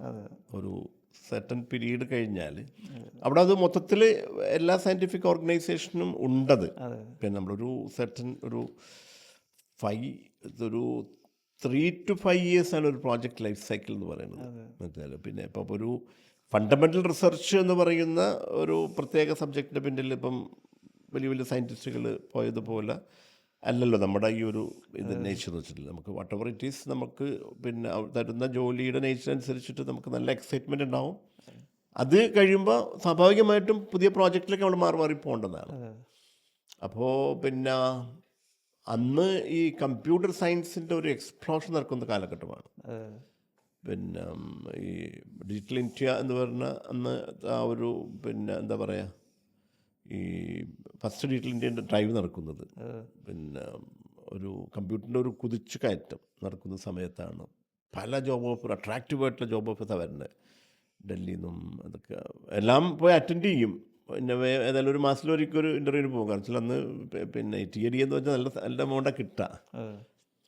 അപ്പോൾ ഒരു പുതിയ സബ്ജക്റ്റിലേക്ക് പോകണമെന്നുള്ള ഒരു ഇതിലാണ് അതിലേക്ക് പോയത്. അപ്പോൾ അങ്ങനെയാണ് ഈ പിന്നെ നമ്മൾ ഒരു ഡൽഹി ബേസ്ഡ് ചെയ്തിട്ടുള്ള പിന്നെ ഒരു GIS മാപ്പിംഗ് GIS അങ്ങനെ ആയി വരുന്നത്. നമ്മളിപ്പോൾ ഇന്നിപ്പോൾ ഗൂഗിൾ കൊണ്ട് എല്ലാവർക്കും അതിനെ കുറിച്ചിട്ട് അറിയാം. അന്ന് ഗൂഗിളൊന്നും ഇല്ല. അപ്പോൾ ഒരു പ്രോജക്റ്റ് കണ്ടപ്പോൾ നെതർലാൻഡിൻ്റെ സപ്പോർട്ടോടുകൂടി വരുന്ന ഒരു പ്രോജക്റ്റാണത്. ഒരു പിന്നെ എൻറ്റയർ ഡൽഹിയുടെ ഒരു സെർട്ടൺ സെഗ്മെൻറ്റ് 20 square kilometer മാപ്പ് ചെയ്യുന്ന ഒരു ജോലി. അപ്പോൾ അതൊരു ഭയങ്കര അട്രാക്റ്റീവായിട്ട് തോന്നി. കാരണം നമ്മളിവിടെ ISROയിൽ വർക്ക് ചെയ്യുമ്പോൾ ചെയ്ത കുറേ പിന്നെ ഇമേജ് പ്രോസസ്സിങ് ടെക്നിക്സും ഒക്കെ ആയിട്ട് ഇങ്ങനെ. അപ്പോൾ അതിൽ പിന്നെ പെട്ടെന്ന് ഇൻ്റർവ്യൂ പോലും ഇല്ലാതെ കിട്ടിയപ്പോൾ അങ്ങോട്ട് മൂവ് ചെയ്തു എന്നുള്ളതാണ്. അത് മൂവ് ചെയ്ത് അത് നമ്മൾ ഉദ്ദേശിച്ച ലെവലിലേക്ക് അത് ടേക്ക് ഓഫ് നടന്നില്ല. പ്ലസ് നമ്മുടെ ഈ ഒരു പിന്നെ പഠനവും മുന്നോട്ടുള്ള യാത്രയും വീട്ടിൽ ക്ഷീണം ഉണ്ടാക്കിയിട്ടുണ്ടായിരുന്നു. അതായത് പിന്നെ ഫാദർ പക്ഷേ ഒരു ലേബർ ജോലിയായിരുന്നല്ലോ. ഒരു സെർട്ടൺ ഏജൊക്കെ അത് കഴിയുള്ളൂ. അപ്പം എന്നെ സംബന്ധിച്ചിടത്തോളം പ്രായമായി വരുന്നു. പിന്നെ ധാരാളം പെൺകുട്ടികൾ കല്യാണം കഴിക്കണം. നാട്ടിലൊരു സിസ്റ്റം അതാണല്ലോ. പിന്നെ സമൂഹത്തിന് അങ്ങനത്തെ ഒരു സ്കോളർഷിപ്പ് സംഗതികളൊന്നും അന്നില്ല. അങ്ങനത്തെ ഉള്ളവരൊക്കെ ഒന്ന് ഇപ്പം ഇന്നിപ്പോൾ നമ്മുടെ മുമ്പിൽ എത്തിപ്പെട്ടാലും നമുക്കിന്ന് പല പ്രൊവിഷൻസും ഉണ്ട്. അവർ അങ്ങനെയുള്ളവരൊന്ന് ഫോക്കസ് ചെയ്തിട്ടും അവരുടെ കാര്യം സമൂഹം ഏറ്റെടുത്തിട്ട് അവരെ വളർത്തണമെന്നുള്ള ഇതിലേക്ക്. അപ്പം അതൊന്നും അതില്ലാത്തത് കൊണ്ട് ഒരു change want of money supporting the family was a necessity. അങ്ങനെയാണ് ഡൽഹിയിൽ ചെയ്യുമ്പോൾ ഒരു ആഡ് കാണുന്നതും. അപ്പോൾ എസ്രോന്ന് വിട്ട് ഡൽഹിയിൽ ജോലി ചെയ്തുകൊണ്ടിരിക്കുന്ന ആ പ്രോജക്റ്റിലുള്ളപ്പോഴാണ് ആ സിമിലർ പ്രോജക്റ്റിൻ്റെ ഖത്തറിലേക്കുള്ള ഒരു ഓപ്പണിംഗ് കാണുന്നത്. അപ്പോൾ ഒരു കൗതുകത്തിന് വേണ്ടി പോയിട്ട് ഇൻ്റർവ്യൂ അറ്റൻഡ് ചെയ്തു. അപ്പോൾ അയാൾ ഭയങ്കരമായിട്ട്, ഒരു കനേഡിയൻ ആയിരുന്നു ഇൻ്റർവ്യൂ ചെയ്യാൻ വന്നത്. അയാൾ ഭയങ്കരമായിട്ട് മോട്ടിവേറ്റ് ചെയ്യിച്ചു. യു ആർ സെലക്റ്റഡ് എന്ന് ഓപ്പൺ ലെറ്റർ തന്നെ തരുകയും ചെയ്തപ്പോൾ അങ്ങനെ വെൻ ടു പിന്നെ Qatar for taking up the അവിടെ they are establish with the Canadian support. അപ്പോൾ ഇവിടെ ഈ ഡൽഹിയിലേക്ക് ജമ്പ് ചെയ്ത ജോബിൽ കിട്ടാത്ത ഒരു സംഭവം അവിടെ കിട്ടാൻ പോകുന്നു എന്ന പ്രതീക്ഷയിലാണ് കനേഡിയൻ സപ്പോർട്ടോട് കൂടിയിട്ട് എൻറ്റയർ നാഷൻ്റെ ഒരു GIS ഡാറ്റാബേസ് ഡെവലപ്മെൻറ്റും GIS സിസ്റ്റം ഡെവലപ്മെൻറ്റിലൊക്കെ ഒരു ഓപ്പർച്യൂണിറ്റി നിലക്ക് കിട്ടിയപ്പോൾ അതിലേക്ക് ജമ്പ് ചെയ്ത് ദാറ്റ് വാസ് ഗുഡ്. അത് പിന്നെ we could do. 2 national award വരെയും കിട്ടിയ ഒരു ജമ്പായിരുന്നു അത്. അതും പിന്നെ അതും വിട്ടത് തന്നെ പിന്നെ ഒരു സിസ്റ്റത്തിന് ഒരു എന്താ പറയുക, ഒരു കെമിസ്ട്രി വെക്കണം ബോസുമാരും കൂടെ വർക്ക് ചെയ്യുന്നവരൊക്കെ. അങ്ങനെ പിന്നെ ഞാൻ ഒരുമിച്ച് വർക്ക് ചെയ്ത ഒരു പിന്നെ ഖത്തർ നാഷണൽ പിന്നെ അദ്ദേഹം പിന്നീട് എൻ്റെ ബോസായിട്ട് വരികയും അദ്ദേഹത്തിന് എൻ്റെ സപ്പോർട്ട് അത്യാവശ്യമായിട്ട് വരികയും ചെയ്തു. അദ്ദേഹം മാറിയ പിന്നെ എനിക്ക് തോന്നി അവിടെ നിൽക്കൽ കുറച്ച് റിസ്ക് ആണെന്നുള്ളത്. കാരണം പുതിയ ആളുകൾക്ക് ഈ ഡാറ്റ വെച്ചല്ല, നാഷണൽ ഡാറ്റാബേസ് വെച്ച് നമ്മൾ കളിക്കുന്നത്. അപ്പോൾ അത് ഈ ഡാറ്റ വാസ് ഹൈലി കോൺഫിഡൻഷ്യലായിട്ട് ഡാറ്റ ഉണ്ട്. നമ്മൾ പുറത്തുള്ളവരായിട്ട് പോലും നമ്മളെ വിശ്വസിച്ച് കൊണ്ടാണല്ലോ അവർ ആ ഡാറ്റ നമ്മൾക്ക് തരുന്നത്. അപ്പോൾ അത് അങ്ങോട്ടും ഇങ്ങോട്ടുള്ള എക്സ്ചേഞ്ചിൽ ചാലഞ്ചസ് വരും, പുതിയ ബോസുമാർ വരുമ്പോൾ എന്ന് കണ്ടുകൊണ്ടാണ് അവിടെ ഞാൻ റിസൈൻ ചെയ്തതെന്നും പിന്നെ ന്യൂ പ്രോജക്റ്റിലേക്ക് അവിടെ ഇങ്ങനെ 2 നാഷണൽ അവാർഡ് തന്ന് നമുക്ക് പിന്നെ എന്തും തരാൻ തയ്യാറായിരിക്കുന്ന സമയത്താണ് അവിടെ നിന്ന് സ്ഥലം വിടുന്നത്. അങ്ങനെയാണ് UAE വരുന്നത്. ഞാൻ UAE അതിൻ്റെ ഒരു കണ്ടിന്യൂഷൻ തന്നെയായിരുന്നു. അപ്പോൾ UAE first national topographic digital geographic database ഉണ്ടാക്കുന്നത് നമ്മളാണ്, നമ്മുടെ ടീമാണ്. അത് മിലിറ്ററിൻ്റെ കീഴിലായിരുന്നു. അതുണ്ടാക്കി കഴിഞ്ഞപ്പോൾ അപ്പോൾ അതിലെ കഴിഞ്ഞു. അങ്ങനെയാണ് ഓരോ പ്രോജക്റ്റിലേക്ക് അങ്ങനെ ജമ്പ് ചെയ്ത് പിന്നെ ഒരു പുതിയ ഡിപ്പാർട്ട്മെൻറ്റ് ഉണ്ടാക്കിയിരുന്നു പിന്നെ അബുദാബിയിൽ. ബേസിക്കലി പിന്നെ 3 മുനിസിപ്പാലിറ്റികളെ കോർഡിനേറ്റ് ചെയ്തുകൊണ്ട് വർക്ക് ചെയ്യാനുള്ളൊരു സംവിധാനത്തിൻ്റെ അതിലേക്ക് ജമ്പ് ചെയ്തു. അപ്പോൾ അതിൻ്റെ ഒരു പരുവെത്തിച്ച് കഴിഞ്ഞപ്പോൾ ഒരു സിസ്റ്റം ഡെവലപ്പ് ചെയ്തു. That also was one of the best system. അവിടെയും ഇതുപോലെ തന്നെ അതൊരു പിന്നെ ബെസ്റ്റ് സിസ്റ്റം പിന്നീട് ഞാൻ പോയതിന് ശേഷം best system the world award കിട്ടുകയും ചെയ്തു തന്നെ. അങ്ങനെ നിൽക്കുമ്പോഴാണ് ഒരു മനസ്സിൻ്റെ ഒരു ആഗ്രഹമായിരുന്നു നമ്മൾ കിട്ടിയ നോളജ് ബിഫോർ റിട്ടയറിങ് പിന്നെ നമ്മുടെ 2 ഹോളി സിറ്റി കൊടുക്കണമെന്നുള്ളത്, മക്ക ആൻഡ് മദീന. അതൊരു മനസ്സിൻ്റെ ഒരു ഡിസയറായിരുന്നു. നമ്മളെന്തെങ്കിലും നേടിയിട്ടുണ്ടെങ്കിൽ അത് ആ സിറ്റി ഡെവലപ്മെൻറ്റ് കൊടുക്കണമെന്നൊരു ആഗ്രഹത്തിപരമായിട്ട് അങ്ങനെ ഒരു ഓപ്പർച്യൂണിറ്റി കിട്ടുകയും ഐ കുഡ് ഒരു കുറഞ്ഞ സമയമാണെങ്കിലും മക്കയും മദീനയും സപ്പോർട്ട് ചെയ്യാൻ മക്ക മദീനയുടെ പ്ലാനിങ്ങിൽ പിന്നെ സപ്പോർട്ട് ചെയ്യാൻ കഴിഞ്ഞു എന്നുള്ളതാണ്. അതിനുശേഷമാണ് എല്ലാം ഇട്ടുകൊണ്ട് ഖത്തർ ഗവൺമെൻറ് വേണ്ടി വർക്ക് ചെയ്തു, UAE ഗവൺമെൻറ് വേണ്ടി, പിന്നെ സൗദി ഗവൺമെൻറ് വേണ്ടി വർക്ക് ചെയ്ത്. അങ്ങനെ അപ്പോൾ ഒരു കമ്മ്യൂണിറ്റിയിൽ ഡ്രേപ്പി ഉസ്താദ് ഒരു വലിയ, നമ്മളിപ്പോൾ താമരശ്ശേരി ചുരം ഇങ്ങനെ ഇറങ്ങി വരുമ്പോൾ ഒരു 125 ഏക്കറിൽ ഒരു വലിയൊരു സിറ്റി, അതിലേക്ക് ചെന്ന് കയറുമ്പോഴാണ് നമുക്ക് അതിൻ്റെ ഒരു ഫീല് കിട്ടുന്നത്. അപ്പോൾ അതുപോലൊരു സ്ഥലം, അതുപോലൊരു വലിയൊരു സിറ്റി, ഒരു ടൗൺഷിപ്പ്, ഒരു സെൽഫ് സസ്റ്റൈനബിൾ സിറ്റി എന്നൊക്കെ ഉള്ള ഒരു സംഭവം. അങ്ങനെ ഒരു കമ്മ്യൂണിറ്റി ലീഡറിൻ്റെ ഒരു സ്വപ്നം, ആ സ്വപ്നം അതിലേക്ക് അതിൻ്റെ ഒരു ചുക്കാൻ പിടിക്കാൻ സാർ പോകുമ്പോൾ ഒരു മാനസികാവസ്ഥ എന്തായിരുന്നു? അത് പിന്നെ ബേസിക്കലി അതും ഇതേ ഇൻസ്റ്റിങ്ക്റ്റ് തന്നെയാണ്. കാരണം നമ്മൾ പിന്നെ ബേസിക്കലി ഞാൻ പറഞ്ഞില്ലേ ഫ്രം ദി ISRO നമ്മൾ പിന്നെ ഭൂമിയെക്കുറിച്ചും അതിൻ്റെ ഡെവലപ്മെൻറ്റ് മോണിറ്ററിങ്ങും അതിന് ഓപ്റ്റിമൽ ഡെവലപ്മെൻറ്റ് വേണം എന്നൊക്കെയുള്ള നമ്മുടെ സ്റ്റഡീസിൻ്റെ പാർട്ടായിട്ട് മാറിയത്. ഇതോ നമ്മളതിൻ്റെ സപ്പോർട്ടിങ് ടീം നമ്മുടെ വളർച്ചയുടെ കാലമായിരുന്നല്ലോ. അപ്പോൾ പിന്നെ നമ്മൾ ഏറ്റവും കൂടുതൽ നമ്മൾ ഇൻഫ്ലുവൻസ് ചെയ്തത് അബുദാബിയാണ്. അബുദാബിയുടെ ഒരു ദുബായിയുടെ ഒക്കെ ഫാസ്റ്റ് ഡെവലപ്മെൻറ്റ് നമ്മുടെ കൺമുമ്പിലൂടെയാണ് ഇങ്ങനെ സിറ്റികൾ ഡെവലപ്പ് ചെയ്യുന്നത്. നമ്മൾ കയ്യിൽ എന്താണ് ഈ ഇതിനെക്കുറിച്ചുള്ള ഡാറ്റ നമ്മുടെ കയ്യിലുമാണ്. അങ്ങനെ അപ്പോൾ നമുക്കിങ്ങനെ ഒരു അറിയാതൊരു ആഗ്രഹം വന്നു പോകും. അങ്ങനെ നമ്മളിപ്പം സിംബോളിക് വേർഡിലാണ് ജോലി ചെയ്തുകൊണ്ടിരിക്കുന്നത്. അങ്ങനെ അപ്പോൾ ഒരു ബിൽഡിംഗ് ആണെങ്കിൽ അതിനെ നമ്മൾ മാത്തമാറ്റിക്കൽ ഷേപ്പായിട്ടുള്ള റെക്റ്റാങ്കിളായിട്ടും ട്രയാങ്കിളായിട്ടൊക്കെ കാണുന്നത്, അതിൻ്റെ ഡാറ്റ അനലൈസ് ചെയ്യലൊക്കെ ആയിട്ട് വരുമ്പോൾ അതൊരു സിംബോളിക് വേൾഡിൽ നിന്ന് മാറിയിട്ട് റിയൽ വേൾഡിലേക്ക് എന്തെങ്കിലുമൊക്കെ ചെയ്യാൻ പറ്റുമെന്നുള്ള ഒരു തോട്ട് പ്രോസസ്സാണ് അതിനെ സ്വാധീനിച്ചത്. അപ്പോൾ ഒരു ലക്കിലി എൻ്റെ ഒരു അറബ് ഫ്രണ്ട് അവരും ഇതേ തോട്ട് പ്രോസസ്സുകാരനാണ്. നമ്മളൊരു അർബൻ ഡെവലപ്മെൻറ്റ് സോഫ്റ്റ്വെയർ മേടിച്ചിട്ട് നമ്മൾ ഡിജിറ്റലി സിറ്റി ഉണ്ടാക്കും. അന്നതൊക്കെ ഒരു ലക്ഷറി സോഫ്റ്റ്വെയർ ആയിരുന്നു. അതുണ്ടാക്കും, അതിങ്ങനെ പൊളിക്കും, അതുണ്ടാക്കും, അങ്ങനെ സിറ്റി ഉണ്ടാക്കും. അതൊരു ക്രൈസായിട്ട് മനസ്സിൽ ഇങ്ങനെ ഒരു പിന്നെ we should be part of making A city എന്നുള്ളതിൽ പിന്നെ അങ്ങനെ ഒരു ആഗ്രഹമായിട്ട് നടക്കുമ്പോഴാണ് നമ്മളൊരു പിന്നെ ഫ്രണ്ട് വഴി പിന്നെ കേരളത്തിലേക്ക് പിന്നെ FDI ഇൻവെസ്റ്റ്മെൻറ്റോടുകൂടി അറബ്സ് പിന്നെ ഭയങ്കര സിറ്റീസ് ഉണ്ടാക്കുന്നില്ല അന്നത്തെ റിയൽ എസ്റ്റേറ്റിൻ്റെ ബൂം ടൈമിൽ. അപ്പോൾ പിന്നെ ഇതൊരു ഇവിടെ ഒരു ബേസിക് ലെസൺ പിന്നെ നമ്മൾ മനസ്സിലാക്കേണ്ടത് വെച്ചാൽ ഈ നമ്മളെ ഡിസയർ, ഗോള്, പിന്നെ want to make some changes from the system which we live in എന്നൊക്കെ ഉള്ള ഒരു തോട്ട് പ്രോസസ്സ് കുട്ടികളെ പഠിപ്പിക്കണം ഞാൻ മനസ്സിലാക്കുന്നത്. അപ്പോൾ നമ്മൾ ഒന്നിൽ നിന്ന് മറ്റേലേക്ക് ജമ്പ് ചെയ്യാനുള്ള കാരണം ഇതിൽ നമ്മുടെ റോള് കഴിഞ്ഞു. അപ്പോൾ അവിടെ നമ്മൾ വർക്ക് ചെയ്ത് കൊടുത്ത ആ റോൾ ഇല്ലെങ്കിൽ നമ്മൾ മനസ്സിൽ സൂക്ഷിച്ച റോള് എവിടെയെങ്കിലുമൊക്കെ ഉണ്ടാവും. That's called people now say law of attraction. അതിൽ നമ്മുടെ സിസ്റ്റം അതിൽ കൊണ്ടുപോകും. നമ്മുടെ ഒരു യൂണിവേഴ്സിറ്റിൻ്റെ ഒരു ബ്യൂട്ടി അതാണ്. അപ്പോൾ നമ്മളിങ്ങനെ ഈ പിന്നെ സിറ്റീൻ്റെ പിന്നെ ഡാറ്റാബേസ് ഉണ്ടാക്കി പിന്നെ മേജർ ഫീച്ചേഴ്സിൻ്റെ ബിൽഡിങ്സ് റോഡിനെയും മാത്തമാറ്റിക്കൽ സിമ്പിളായിട്ട് കാണുന്നതിൽ നിന്നിട്ട് can I do something to build such things and can I be part of it. അപ്പോൾ ആ ഒരു തോട്ട് പ്രോസസ്സ് വെച്ച് നടക്കുന്ന സമയത്താണ് ഇങ്ങനെ Arabs are going to invest in India എന്നുള്ളതും അതിൽ എൻ്റെ ഒരു ഫ്രണ്ടാണ് അത് അറബ്സിനെ കൊണ്ടുപോകണം എന്നുള്ളതൊക്കെ വന്നപ്പോൾ തന്നെ പിന്നെ നാഷണൽ ഒരു കോള് നമ്മൾ അന്വേഷിച്ച് പോകാതെ നമുക്കത് കോള് വരെയാണ് ഇങ്ങനെ ഉണ്ട് ഒന്ന് സപ്പോർട്ട് ചെയ്യാൻ ചോദിച്ചുകൊണ്ട്. അപ്പോൾ നമ്മൾ തേടിയ പള്ളി കാലിൽ ചുറ്റി എന്ന് പറഞ്ഞ പോലെ തന്നെ പെട്ടെന്ന് തന്നെ നമ്മൾ പിന്നെ ലോക്കലി നമുക്ക് അവൈലബിൾ റിസോഴ്സൊക്കെ മൊബിലൈസ് ചെയ്തുകൊണ്ട് തന്നെ പിന്നെ ഹെലികോപ്റ്റർ ചാർട്ടർ ചെയ്ത് അറബ്സിന് ഭയങ്കര എക്സൈറ്റഡായി. ലാൻഡ് ഇൻ കേരള ഇത് ബ്യൂട്ടിഫുൾ ഒരു ഗ്രീൻ കാർപ്പറ്റ് അല്ല അത്. അങ്ങനെ ഒരു 4 ലാൻഡിൽ അവർ ഇൻവെസ്റ്റ് ചെയ്യണം. That was a heavy investment. Suppose to be അന്നത്തെ കാലഘട്ടത്തിൽ ഒരു 10,000 കോടി ഇൻവെസ്റ്റ്മെൻറ്റാണ് അവർ പ്ലാൻ ചെയ്തിരുന്നത്. അങ്ങനെ 4 ലാൻഡ് മേടിക്കാൻ നമ്മൾ സഹായിച്ചു. 4ൻ്റെ അക്വസിഷൻ പ്രോസസ്സിലേക്കും അതിൻ്റെ പ്ലാനിങ്ങിലൊക്കെ പാർട്ടിസിപ്പേറ്റ് ചെയ്യാൻ പറ്റി. അപ്പോൾ ഞാൻ ഫസ്റ്റ് CEO ആയിട്ട് വരുന്നത് ആ പ്രോജക്റ്റിലേക്കാണ്. First landing in Trivandrum airport with lot of ideas and want to do some big changes. അപ്പോൾ പിന്നീടുണ്ടായ ഒരു പിന്നെ സ്വാഭാവികമായുണ്ടായ ഫൈനാൻഷ്യൽ ക്രൈസിൽ അവർക്ക് അതിൽ താല്പര്യം നഷ്ടപ്പെടുകയും എല്ലാം വാസ് റെഡി. ഒരു കുക്ക്ഡ് കേക്ക്. ഇനി അത് ഗ്രൗണ്ടിലേക്ക് ഇറങ്ങിയാൽ മതി. എൻ്റെ അന്നത്തെ സംവിധാനം വെച്ചുകൊണ്ട് ഐ എം ടോക്കിംഗ് അബൌട്ട് 2008 പീരീഡിലാണത്. അപ്പോൾ വാക്ക് ത്രൂ ഉണ്ടാക്കിയിരുന്നു. ലാൻഡ് അക്വസിഷൻ നടന്നു. തകൃതിയായി ലാൻഡ് അക്വസിഷൻ നടന്നുകൊണ്ടിരിക്കുന്നു. പിന്നെ ആലുവയിൽ 2 പീസ് ഓഫ് ലാൻഡ്, ട്രിവാൻഡ്രത്ത് 2 പീസ് ഓഫ് ലാൻഡ്.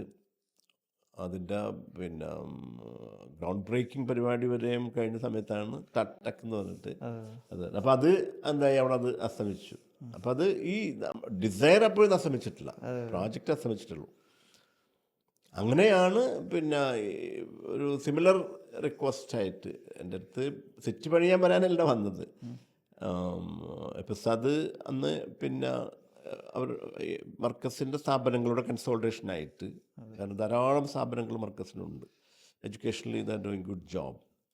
അപ്പോൾ അതിനൊന്ന് കൺസോൾട്ടേറ്റ് ചെയ്തുകൊണ്ട് ഹയർ സ്റ്റഡീസിന് ഒരു വേദി ഉണ്ടാക്കണമെന്ന് കണ്ടുകൊണ്ട് ഇതിനൊക്കെ ഒരുമിച്ച് ചെയ്യാൻ വേണ്ടിയിട്ടൊരു സ്ഥലം കണ്ടെത്തുകയും അതിൻ്റെ ഒരു ഡൊനേഷൻ കളക്ഷന് വേണ്ടിയിട്ട് അബുദാബിയിൽ പിന്നെ ഉസ്താദിൻ്റെ മരുമകൻ സി ഫൈസി ഉസ്താദ് എന്നെ വന്ന് കാണുകയാണ്. അപ്പോൾ എൻ്റെ ആ മാറ്റിവെച്ച, അതായത് നമ്മളുടെ മനസ്സിലിരിക്കുന്ന ആഗ്രഹം, അതിൽ പ്രോജക്റ്റ് റിപ്പോർട്ട് വരെ കയ്യിലുണ്ട്. പിന്നെ നീൽസൺ എന്ന പിന്നെ കമ്പനിയാണ് അതിൻ്റെ DPR ഉണ്ടാക്കിയിട്ടുള്ളത്, എല്ലാം കയ്യിലുള്ളപ്പോൾ ഞാൻ വന്ന് പറഞ്ഞു ഇങ്ങനെ നമുക്ക് എങ്ങനെയാണ് എന്ന് വെച്ചാൽ പറഞ്ഞു കുറച്ച് ലാൻഡ് എടുക്കണം, പിന്നെ സ്വാഭാവികമായിട്ടും ആരെങ്കിലുമൊക്കെ ചാരിറ്റി കൊണ്ട് ബിൽഡിംഗ് ഉണ്ടാക്കണം എന്ന് പറഞ്ഞപ്പോൾ ഒരു ട്വിസ്റ്റ് കൊടുത്തായില്ല, നമുക്ക് എന്തുകൊണ്ട് ഇങ്ങനെ ആയിക്കൂടാ, പിന്നെ നമുക്ക് ചെയ്തുകൂടെ എന്നൊക്കെ. അപ്പോൾ അതിനൊരു ആ സമയത്ത് വലിയ ഭയം കിട്ടിയില്ല, കാരണം അത് പ്രാക്ടിക്കലാണെന്ന് തോന്നിയിട്ടുണ്ടാവില്ല. പിന്നീട് ഉസ്താദ് വിളിപ്പിക്കുകയായിരുന്നു ഇതിനു വേണ്ടി തന്നെ. അപ്പോൾ അതൊരു മനോഹരമായ ലാൻഡായിരുന്നു. ആ ലാൻഡ് എന്തായില്ല, പിന്നെ കംപ്ലീറ്റ് എക്വയർ ചെയ്യാൻ കഴിഞ്ഞില്ല, ബിക്കോസ് ഓഫ് സെവറൽ റീസൺസ്. അത് കഴിഞ്ഞിട്ട് വേറൊരു ഇപ്പോൾ നോളസിക്കുന്ന ലാൻഡ് പിന്നെ അക്വസിഷൻ നടത്തുകയും പിന്നീട് റിക്വസ്റ്റ് വീണ്ടും എനിക്ക് വരികയാണ് ചെയ്തത്. ഇങ്ങനെ അപ്പോഴും ഞാൻ ഓൺ ആൻഡ് ഓഫ് ആയിട്ടാണ് ആദ്യം പോയിരുന്നത്. പിന്നെ അത് നമ്മൾ ഈ കൊണ്ട് നടന്ന നേരത്തെ പിന്നെ 10 വർഷം എടുത്തു ISRO സയൻറ്റിസ്റ്റ് എന്ന മോഹം ഉദിച്ച് സയൻറ്റിസ്റ്റ് ആകാനായിട്ടെന്ന് പറഞ്ഞ പോലെ 2008 പീരീഡിലാണ് പിന്നെ ഈ ഒരു സിറ്റി ബിൽഡിംഗ് എന്നുള്ള നമ്മൾ സിറ്റി ബിൽഡിംഗ് അല്ലെങ്കിൽ പ്ലാനിങ് സപ്പോർട്ട് കൊടുത്തത് കൊണ്ട് മനസ്സിൽ വന്ന ആഗ്രഹമാണ്, ഓക്കെ നമ്മൾ ഇത്ര കാലം ഇങ്ങനെ പ്ലാനിങ് സപ്പോർട്ട് കൊടുത്ത് സിംബോളിക് വേൾഡിൽ ജീവിക്കുന്ന ഒരു സിറ്റി പണിയാൻ പറ്റുമോ, അതിൽ പാർട്ടിസിപ്പേറ്റ് ചെയ്യാൻ പറ്റുമോ എന്നുള്ള ആ ഒരു ഡിസയർ പലയിടത്തും കൊണ്ടേ എത്തിച്ചു, പക്ഷെ ഫുൾഫിൽ ആയിട്ടില്ലായിരുന്നു. അപ്പോഴാണ് ഇങ്ങനത്തെ ഒരു റിക്വസ്റ്റ്. അപ്പോൾ അതിലേക്ക് ഫുള്ളി നമ്മൾ ഫോക്കസ് കൊടുത്തിട്ട് അതെ നമ്മളത് കോൺഫിഡൻറ്റ് കൊടുത്തു. നമ്മൾ തന്നെ ഒരു പ്രപ്പോസലൊക്കെ ഉണ്ടാക്കിയിട്ട് നമ്മളത് ചെയ്തു. ഇതിലേക്ക് അത് പിന്നീട് ആക്സെപ്റ്റൻസ് വരികയും അതിനാണ് മർക്കസ് യൂണിവേഴ്സിറ്റിയിലേക്ക് വരികയും നമുക്കത് പിന്നെ അതിൻ്റെ ഒരു ലെറ്റ്സ് സേ ദറ്റ് ഒരു പിന്നെ പല ചാലഞ്ചസ് വന്നെങ്കിലും പിന്നെ ഈ NGT കേസ് വന്നു, പല ചാലഞ്ചസ് വന്നിരുന്നു, പിന്നെ കോവിഡ് വന്നു. അതിനൊക്കെ അതിജീവിച്ചുകൊണ്ട് തന്നെ ഇപ്പോൾ ഉസ്താദിൻ്റെ ലീഡർഷിപ്പ് ക്വാളിറ്റിയാണത്. ഇങ്ങനെ നമുക്ക് ഒരു പിന്നെ എൻ്റെ ഓർമ്മയിൽ ഒരു എന്താ പറയുക ഡിസ്റ്റർബൻസ് പല പ്രോജക്റ്റിലും മുടങ്ങിപ്പോണ തൊഴിലാളി സമരങ്ങളൊന്നും അവിടെ അത് ഉസ്താദിൻ്റെ ഒരു ലീഡർഷിപ്പ് കരുത്ത്. ഇപ്പോൾ എല്ലാവരും ചോദിച്ചാൽ ഇപ്പോൾ ഞാൻ ഒരു സിംഗിൾ മോസ്റ്റ് സക്സസ് ഫാക്ടർ എന്താണെന്ന് ചോദിച്ചാൽ ഞാൻ എല്ലാവരും പറയാം. അപ്പോൾ ഈ NGT കേസ് ഇങ്ങനെ കത്തി നിൽക്കുന്ന കാലം, അപ്പോൾ പിന്നെ എന്ത് ചെയ്യണമെന്നറിയാത്ത പ്രോജക്റ്റ് നടക്കില്ല എന്ന് 95% ആളുകളും വിശ്വസിച്ചിരുന്ന സമയം. അപ്പോൾ അവിടെ ഒരു ഡിസിഷൻ മേക്കിംഗ് വളരെ ഇമ്പോർട്ടൻ്റാണ്. ലീഡേഴ്സിൻ്റെ ഡിസിഷൻ മേക്കിംഗ് എന്ന് പറഞ്ഞില്ല, അതാണ് അതിൻ്റെ പവർ തീർക്കുന്നത്. അപ്പോൾ അത് കസ്തൂരിരംഗൻ റിപ്പോർട്ട് ആണ് അവിടെ അതിന് നിദാനമായിട്ടുള്ള NGT കേസിൻ്റെ അത് നന്നായിട്ട് പഠിച്ച് അതിൽ പോയിന്റുകൾ കോർത്തിറക്കിയിട്ട് ആ ഡിസിഷന് വേണ്ടിയിട്ട് ഉസാന കാണുകയാണ്. ആരോടും പിന്നെ ആരും പാടില്ല, ഉസാവറ്റൊക്കെ വേണം, എനിക്കൊരു കാര്യം പറയാനുണ്ടെന്ന് പറഞ്ഞുകൊണ്ട് ഇത് വെച്ചുകൊണ്ട് എന്താണ് കസ്തൂരിരംഗൻ റിപ്പോർട്ടെന്നും അതല്ല ഈ കീ പോയിൻറ്റ്സുകളിലൂടെ നമുക്ക് മുന്നോട്ട് പോയാൽ സിറ്റി പണിയുന്നതിൽ അവിടെ ഒബ്ജക്ഷൻ കാണുന്നില്ല എന്നുള്ളതും എങ്കിലും ലീഗൽ ഫൈറ്റ് ഉണ്ടാകും എന്നുള്ളതും. അപ്പോൾ എന്ത് വേണോ അത് പറഞ്ഞാൽ ഞാനിവിടെ കണ്ടിന്യൂ അല്ലെങ്കിൽ എനിക്ക് ഐ ടു ഗോ ബാക്ക് എന്ന് എനിക്ക് പിന്നെ ജോലിയിലുണ്ട്, ഞാൻ വന്നു പോയിക്കൊണ്ടിരിക്കുന്ന സമയമാണ്.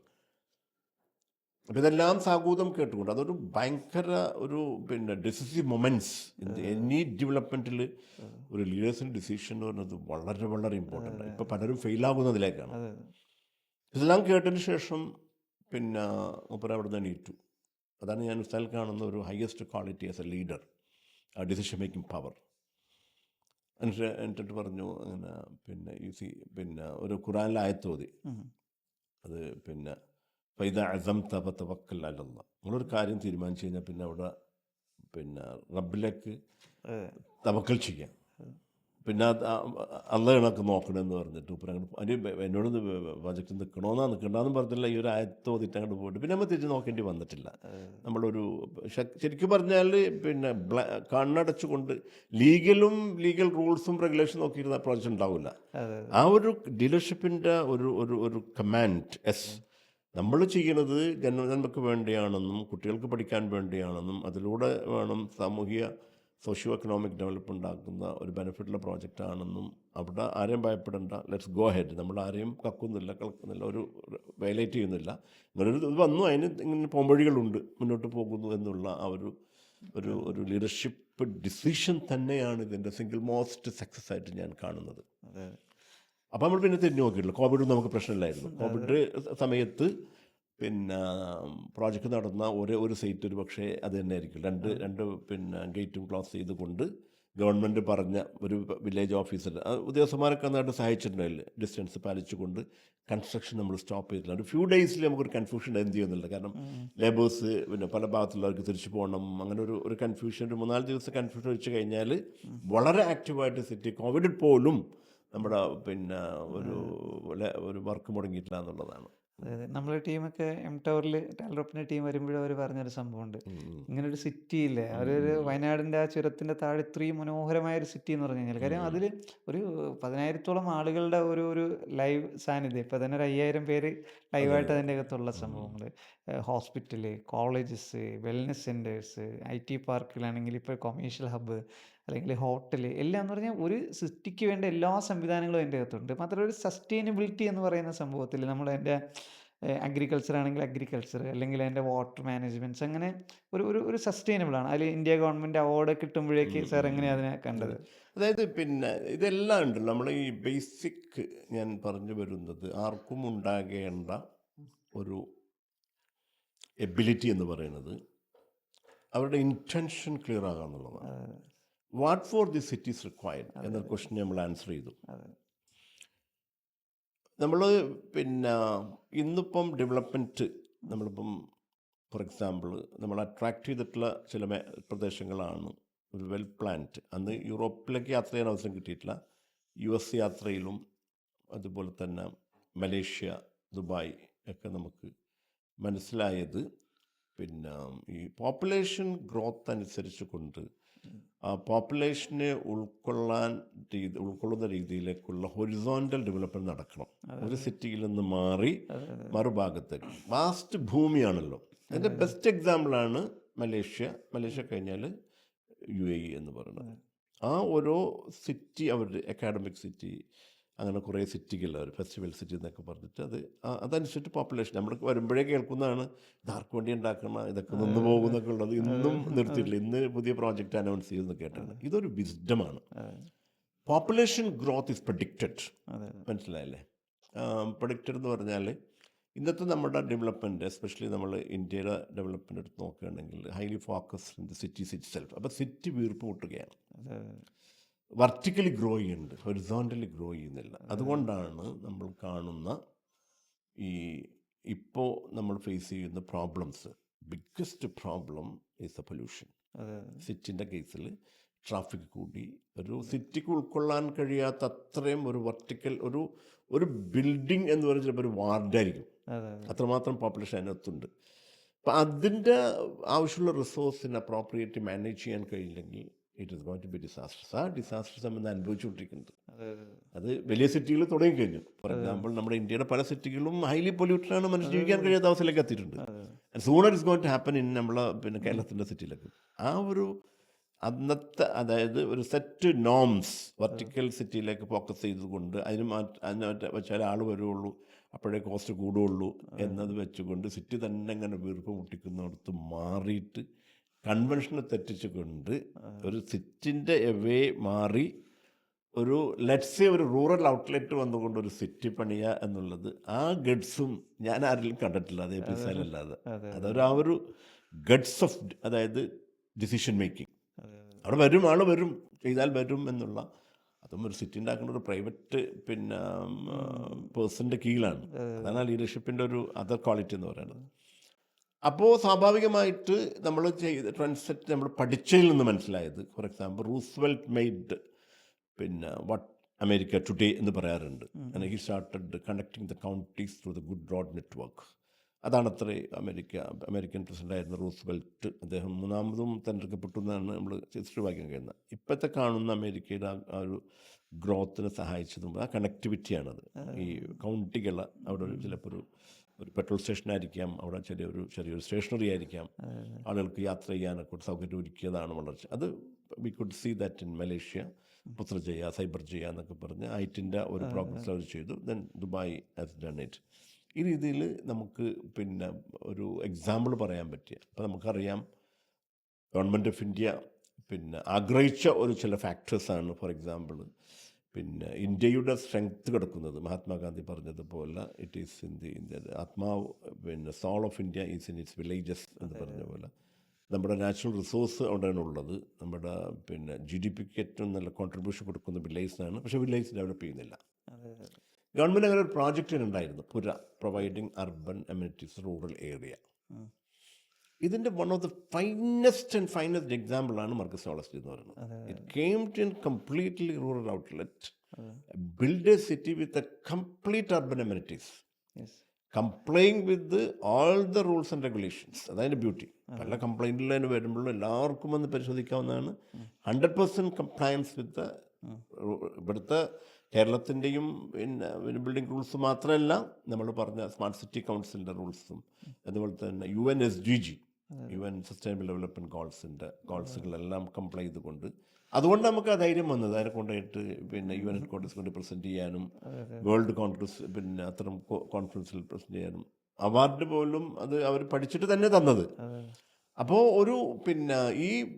നമ്മൾ ഇന്ത്യ അഡോപ്റ്റ് ചെയ്യേണ്ട വൺ ഓഫ് ദി ബെസ്റ്റ് മോഡലാണ് to strengthen Indian economy, to strengthen the Indian rural villages, to minimise the impact urban സിറ്റീസിൻ്റെ പൊല്യൂഷൻ കൊണ്ട് ബർത്ത് റേറ്റിൽ പോലും, അല്ലെങ്കിൽ ബർത്തിൽ കുട്ടികൾ ജനിക്കുന്ന കുട്ടികൾ പോലും ഡിഫക്റ്റ് കാണുന്ന അവസ്ഥയിലേക്ക് പൊല്യൂഷൻ മാറിയിട്ടുണ്ടെങ്കിൽ അതിനൊക്കെയുള്ള ഒരു ഓൾട്ടർനേറ്റീവ് സൊല്യൂഷനാണ് മർക്കസ് നോളജ് എന്നുള്ളത്. That can be completely copied anywhere. അത് മർക്കസും ചെയ്യണം. ഇപ്പോൾ ഫോർ എക്സാമ്പിൾ അവിടെയാണ് ഞാൻ ട്രയൽ ഡ്രോപ്പിൻ്റെ കണക്റ്റ് കാണുന്നത്. The way I visualise how we can connect Markaz knowledge city and the Talrop together. എന്താ വെച്ചിട്ടുണ്ടെങ്കിൽ ടാൽറോപ്പ് തന്നെ തുടക്കം തന്നെ കൈവക്കുന്നത് വില്ലേജസിലേക്കാണ്. That is unparallel. ഗവൺമെൻറ്റുകൾ പിന്നെ ചെയ്യാൻ കഴിയാത്തതിലാണ് ടാൽറോപ്പ് വന്നിട്ട് എന്ത് ചെയ്യണം, ആ ഒരു വില്ലേജ് എൻവയോൺമെൻറ്റിൽ വന്നിട്ട് അങ്ങനെ ഒരു ടെക്നോളജി ഇക്കോസിസ്റ്റം ബിൽഡ് ചെയ്യുന്നത്. That is something unique. അപ്പോൾ ഈ മർക്കസ് നോളജ് സിറ്റി എന്നുള്ള ഒരു ഗവൺമെൻറ് ഓഫ് ഇന്ത്യ പ്ലാൻ ചെയ്ത പ്രൊവൈഡിങ് അർബൻ അമെനിറ്റീസ് റൂറൽ ഏരിയ എന്ന ആ സിറ്റിയും ടാൽഡ്രോപ്പ് എന്ന വില്ലേജ് ഇക്കോസിസ്റ്റം കൂടി കമ്പൈൻ ചെയ്തുകൊണ്ട് ഈ ടാൽഡ്രോപ്പിൻ്റെ ഓരോ ഇക്കോസിസ്റ്റം ഇരിക്കുന്ന ഭാഗത്തും മിനി സച്ച് സ്മാർട്ട് വില്ലേജസ് വന്നാൽ that will not have any parallel anywhere in the world എന്നാണ് ഞാൻ മനസ്സിലാക്കുന്നത്. അവിടെയാണ് ഞാൻ കാണുന്ന വലിയ കണക്ഷൻ. നമ്മുടെ ടാലൻസ് എന്ന് പറഞ്ഞാൽ നമ്മുടെ കുട്ടികൾ അപൂർവമായ കപ്പാസിറ്റികളാണ്. ഇപ്പം നമ്മുടെ ഇൻവെൻറ്ററി പാർക്കുകൾ വരുമ്പം അടുത്ത സയൻറ്റിസ്റ്റുകൾ നമുക്ക് വരണം, അടുത്ത എഞ്ചിനീയേഴ്സ് വരണം, അടുത്ത ഇൻവെൻഷൻസ് കണ്ടുപിടുത്തങ്ങൾ വരണം. ഇപ്പോൾ കണ്ണില്ലാത്ത മനുഷ്യന് കണ്ണ് വേണം, അത് വെച്ചു കൊടുക്കാൻ കഴിയുന്ന ടാലൻസ് നമുക്കുണ്ട്. അപ്പോൾ സ്കൂളുകളിൽ നമുക്ക് ഇൻവെൻറ്ററി പാർക്കുകൾ വരുന്നത്, ഇപ്പോൾ കോളേജുകളിൽ സ്റ്റാർട്ടപ്പ് ഹബ്ബുകൾ തുടങ്ങണം. നെക്സ്റ്റ് സുക്കർബർഗിനെ നെക്സ്റ്റ് ഫേസ്ബുക്ക് നമുക്ക് കോളേജുകളിൽ ഉണ്ടാകണം. അതുപോലെ ഗ്രാമങ്ങൾ, ഇന്ത്യയുടെ ആത്മാവ് ഗ്രാമങ്ങളിലാണെന്ന് ഗാന്ധിജി പറഞ്ഞതുപോലെ ഈ ഗ്രാമങ്ങളുടെ ആത്മാവ് ടെക്നോളജിയിലൂടെ നമുക്ക് കണ്ടുപിടിക്കാൻ കഴിയണം. അതാണ് നമ്മുടെ വില്ലേജ് പാർക്ക് എന്നുള്ള കോൺസെപ്റ്റ്. അപ്പോൾ ഇതൊക്കെ കമ്പൈൻ ചെയ്ത് വരുമ്പോൾ ഒരു തലമുറ ഇവിടെ ഉണ്ടാകും. നമ്മൾ അമേരിക്കയുടെ കാലിഫോർണിയൊക്കെ പോലെ നമ്മുടെ കേരളവും മാറുന്നൊരു ദിവസം ഉണ്ടാവും. ഇപ്പോൾ നോളജ് സിറ്റി ഇരിക്കുന്ന ആ സിറ്റി പോലെ നമ്മുടെ കേരളത്തിൽ എത്ര ഭാഗങ്ങൾ അതുപോലെ ഈ റൂറൽ ഏരിയകളിൽ നല്ല സിറ്റികൾ കൊണ്ടുവരാൻ കഴിയും. അവിടേക്ക് നമ്മുടെ ഗ്രാമങ്ങളിൽ ടാൽറോപ്പ് ഡെവലപ്പ് ചെയ്യുന്ന ടാലൻറ്റുകളെ കണക്ട് ചെയ്ത് കഴിഞ്ഞാൽ ലോകം മുഴുവൻ കേരളത്തിലേക്ക് വരുന്നൊരു ദിവസം ഉണ്ടാവും. അപ്പോൾ ലോകത്തിൻ്റെ ഹെഡ് ക്വാർട്ടേഴ്സായിട്ട് കേരളം മാറും. കാര്യം 365 ദിവസവും സുന്ദരമായിട്ട് ജീവിക്കാൻ കഴിയുന്ന ഒരു നാടാണ് കേരളം. അപ്പോൾ ഈ കേരളത്തിൻ്റെ പൊട്ടൻഷ്യൽ സത്യത്തിൽ ഇപ്പോൾ ഉപയോഗിച്ചിട്ടില്ല എന്നാണ്. അപ്പോൾ സാറ് ഒരു തലമുറയോട് കേരളത്തിൻ്റെ സാധ്യതകളെ പറ്റി പറയുകയാണെങ്കിൽ എങ്ങനെ സംസാരിക്കും? നേരത്തെ ഞാൻ പറഞ്ഞ പോലെ I am very optimistic about it. കേരളത്തിൻ്റെ ബ്യൂട്ടി എന്ന് പറയുന്നത് ഒന്ന് അതിൻ്റെ കോസ്റ്റ് തന്നെ, അറബിക്കടലിൻ്റെ ആ ഒരു വാസ്റ്റായിട്ടുള്ള കോസ്റ്റ്. അത് മനുഷ്യനുണ്ടാക്കാൻ കിട്ടുന്നതല്ല, അത് പ്രകൃതി തന്നതാണ്. അതുകൊണ്ട് തന്നെയാണ് നമ്മൾ പഠിക്കുമ്പോൾ പിന്നെ പല രാജ്യങ്ങളും ഇങ്ങോട്ട് വന്നത് ആ ബ്യൂട്ടി കണ്ടതുകൊണ്ട്. അതുമാത്രമല്ല, അത് തരുന്ന റിസോഴ്സസ്. ഇന്ന് നമ്മളെ ബ്ലാക്ക് ഗോൾഡ് എന്ന് പറയുന്ന പെപ്പർ അന്വേഷിച്ചിട്ടും നിലമ്പൂരിലുള്ള തേക്ക് അന്വേഷിച്ചും ബ്രിട്ടീഷ് മുതൽ ഡച്ച് മുതൽ പോർച്ചുഗീസ് മുതൽ അറബ്സ് വരെ വന്നിട്ടുണ്ടെങ്കിൽ അന്ന് അവർ മനസ്സിലാക്കിയ അത്ര അതിൻ്റെ പൊട്ടൻഷ്യൽ നമ്മൾ മനസ്സിലാക്കിയിട്ടില്ല എന്നുള്ളതാണ് മനസ്സിലാക്കുന്നത്. ദേ understood the real potential of the Kerala. ഒരു ഭാഗത്ത് വെസ്റ്റേൺ ഗട്ട്സ്, ഇതിൻ്റെ രണ്ടിലുള്ള ഒരു ലാൻഡ്സ്കേപ്പിൻ്റെ മനോഹരമായ beauty. The green means literal green plus water resources. ഈ ഗ്രീൻ എന്ന് പറഞ്ഞാൽ ദിസ് റിസോഴ്സസ്. ഇത് നമുക്ക് അപ്രോപ്രിയേറ്റ് മാർക്കറ്റ് ചെയ്യാൻ പോലും കഴിഞ്ഞിട്ടില്ല എന്നുള്ളത്. മാർക്കറ്റിംഗ് ഞാൻ മനസ്സിലാക്കിയത്, നോക്ക്, ഈ കേരളത്തിൽ നിന്നിട്ടാണ് കുട്ടികൾ പുറത്ത് പഠിക്കാൻ പോകുന്നത്. ഇത്രയും മനോഹരമായ ലാൻഡ്സ്കേപ്പുള്ള പ്രകൃതിയാണ് നമ്മുടെ ഏറ്റവും വലിയ പാഠശാല. ഈ പാഠശാലയെ കണ്ടുകൊണ്ട് പഠിക്കാൻ അവസരം കിട്ടാതെ 10ാം ക്ലാസ് കഴിയുമ്പോഴേക്കും മറ്റു സംസ്ഥാനങ്ങളിലേക്കും പുറരാജ്യങ്ങൾക്കും അത് കഴിഞ്ഞ് പോകുന്നൊരവസ്ഥ, ദാറ്റ് ഈസ് ഒരു റിയൽ ഡിസാസ്റ്ററാണ് കേരളത്തിൻ്റെ. ഇവിടെ നമ്മുടെ ഹോപ്പ് എന്താണ്? മർക്കസ് നോളജ് സിറ്റിയിലേക്ക് നിങ്ങൾ കടന്നു വരുമ്പോൾ നമ്മുടെ പ്രതീക്ഷ വർദ്ധിക്കുകയായിരുന്നു. എന്താ, it's A perfect blend. Markaz knowledge city ഒരു ഹൈ എൻഡ് സിറ്റി, ഒരു വില്ലേജ് എക്കോസിൽ കൊണ്ടുവന്ന് നമ്മൾ ചെയ്യാൻ കഴിയാത്ത ചില ചേരുവകളുണ്ട്. ഫോർ എക്സാമ്പിൾ, പിന്നെ നമുക്കൊരു IT പാർക്ക് നമുക്ക് പ്ലാൻ ഉണ്ടായിരുന്നു. ഇപ്പോൾ നമ്മൾ പറഞ്ഞതുപോലെ ഞാൻ NIT-യിലാണ് BTech പഠിച്ചത്. അന്ന് എൻ്റെ ബാച്ചിൽ കിട്ടിയ റാങ്ക് ഹോൾഡേഴ്സ് സിവിലിലും ഇലക്ട്രിക്കലിലും മെക്കാനിക്കലിലും ആ NIT എന്ന് പറയുന്നത് നമുക്ക് ഊഹിക്കാവുന്നുള്ളൂ. NIT-യിൽ ഓൾ ഇന്ത്യ സെലക്ഷനാണ്. വലിയ വലിയ സ്കൂളിൽ നിന്നൊക്കെ കുട്ടികൾ വന്നിട്ടുണ്ടായിരുന്നു. പക്ഷെ അന്ന് കിട്ടിയ ടോപ്പ് റാങ്കേഴ്സൊക്കെ ഗ്രാമങ്ങളിൽ നിന്ന്, കേരള ഗ്രാമങ്ങളിൽ നിന്ന് വന്ന കുട്ടികൾക്കായിരുന്നു എൻ്റെ ബാച്ചിലെ റാങ്കുകൾ. അതിൽ ISRO സീനിയർ സയൻറ്റിസ്റ്റ് ആയിട്ടുള്ളവരുണ്ട്, മറ്റു മേഖലകളിൽ പോയി എത്തിയവരൊക്കെ ഉണ്ട്. ഈവൻ ബോയിങ്ങിലെ ഡിസൈനർ വരെ അതിലുണ്ടായിരുന്നു. അവിടെയാണ് ടാൽഡ്രോപ്പിനെ പരിചയപ്പെട്ടപ്പോൾ എൻ്റെ പ്രതീക്ഷ വർദ്ധിച്ചത്. ഈ ഓൾറെഡി അതിൻ്റെ വിത്ത് പാകിക്കഴിഞ്ഞു. ഇനി അത് നമ്മൾ നർച്ച് ചെയ്ത് കൊയ്തെടുക്കേണ്ട താമസമുള്ളൂ. അപ്പോൾ നോളജ് സിറ്റി കൊടുക്കുന്ന ആ ഒരു വാല്യൂ ഓഫ് ദ ഇക്കോസ് അതിനകത്ത് എന്താ, ഇന്ന് നമ്മുടെ വെൽ എസ്റ്റാബ്ലിഷ്ഡ് ഹൈ റിച്ച് അല്ലെങ്കിൽ ഹൈ ഇൻകം അല്ലെങ്കിൽ റിച്ച് പിന്നെ രാജ്യമായ UAE-യിൽ അബുദാബി പ്ലാൻ ചെയ്യുന്ന 15 minutes വാക്കിന് ഇപ്പോൾ പ്ലാൻ ചെയ്യണുള്ളൂ. നമ്മളത് ഉണ്ടാക്കി കഴിഞ്ഞു. ഇത് ഒരു 15-20 മിനിറ്റ്സ് വാക്കിംഗ് ഡിസ്റ്റൻസിൽ ഒരു കോമൺ ലൈഫിന് വേണ്ടിയുള്ള എല്ലാം ചേരുവ അവിടെ ഉണ്ട്. ഒരു പുറത്ത് പോകണം, എനിക്കൊന്ന് ബീച്ച് കാണണം എന്ന് വന്നാൽ അത് പുറത്ത് പോയാൽ മതി. ഇവിടെ നമ്മൾ മനസ്സിലാക്കേണ്ടത് ഒരു എവറേജ് മനുഷ്യൻ്റെ ലൈഫ് ഒരു കണക്കെടുത്ത് നമ്മൾ ശരിക്കും ഒരു സ്റ്റാറ്റിസ്റ്റിക്സ് നോക്കിയാൽ 50-60% വരെ യാത്രയിലായിരിക്കുള്ളൂ. ഇപ്പോൾ ദുബായിൽ നമ്മളത് ഫീൽ ചെയ്തു ഇങ്ങോട്ട് വരുമ്പോൾ. ഈ സമയം ആ സമയം ഏതാ ഏറ്റവും ക്രിയേറ്റീവായിട്ടുള്ള പ്രഭാതമാണ്. നമ്മൾ റെസ്റ്റിലേക്ക് പോകുന്ന ഈവനിങ് ആണ്. ഇത് മുഴുവൻ ഈ കാർബൺ എമിറ്റ് ചെയ്യുന്ന, കാർബൺ ഡൈ ഓക്സൈഡ് വമിക്കുന്ന വാഹനങ്ങളിൽ ഇരുന്ന് കൊണ്ടിട്ടാണ്. ആർക്കും എ സി ഇല്ല. ആദ്യം പബ്ലിക് ട്രാൻസ്പോർട്ടിലാണ് യാത്ര ചെയ്യുന്നവരിങ്ങനെ. 50-60% സമയം പോകുന്നത് ഈ യാത്രയിലാണ്, TDS യാത്രയിൽ. അവരുടെ ക്രിയേറ്റിവിറ്റി പോകുകയാണ്, അവരുടെ എനർജി പോകുകയാണ്, എക്സോസ്റ്റഡ് ആകുകയാണ്. അത് ആ സിറ്റി മാറി അർബൻ സിറ്റീസായിട്ടുള്ള നമ്മുടെ ഇന്ത്യയുടെ പല ടൗൺ സിറ്റിയിലൊക്കെ പോയി കഴിഞ്ഞാൽ അവർ സിക്കാകുകയാണ്. അതുപോലെ അവിടെയാണ് നോളജ് സിറ്റിൻ്റെ ഒരു ഡിഫറൻസ് വരുന്നത്. നല്ല എയർ ക്വാളിറ്റി, ഫ്രഷ് വാട്ടറുള്ള എൻവയോൺമെൻറ്റിൽ നിങ്ങൾക്ക് 90% of your time can be used. 10% time ഞാൻ പറയാൻ കാരണം നടക്കാനും മറ്റാവശ്യങ്ങൾക്ക് പോകുന്ന എല്ലാം നിങ്ങൾക്ക് ക്രിയേറ്റീവായിട്ട് യൂസ് ചെയ്യാനുള്ള ഒരു ഇക്കോസിസ്റ്റം ബിൽഡ് ചെയ്തു. ടാൽറോപ്പ് ചെയ്തതെന്താ? ഗ്രാമങ്ങളിൽ ചെന്നുകൊണ്ട് ഗ്രാമീണ കുട്ടികൾക്ക് വാക്കിംഗ് ചെയ്തുകൊണ്ട് അവർക്ക് ചിന്തിക്കാൻ കഴിയാത്ത ടെക്നോളജി അവിടെ അവർക്ക് ഇട്ടുകൊടുത്തു.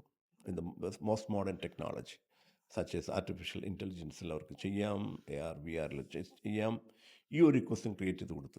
വിച്ച് മീൻസ് ദാറ്റ് നമ്മുടെ കുട്ടികൾ പുറത്തു പോയിട്ട് പഠിക്കാൻ നേടിയെടുക്കേണ്ട സംഗതികൾ നമ്മുടെ ഗ്രാമങ്ങളിൽ കൊടുത്തപ്പോൾ ഈ ഗ്രാമങ്ങളിലാണ് ഇന്ത്യയുടെ ആത്മാവ് കുടികൊള്ളുന്നതെങ്കിൽ, ഗ്രാമങ്ങളിൽ നിന്നാണ് കഴിഞ്ഞ കാലം ഇന്ത്യ പ്രൊഡ്യൂസ് ചെയ്ത സയൻറ്റിസ്റ്റുകളും പ്രതിഭകളും വന്നതെങ്കിൽ അതിലേക്കാണ് ഒരു തിരിച്ചുപോക്ക് നടത്തിയിട്ടുള്ളത്.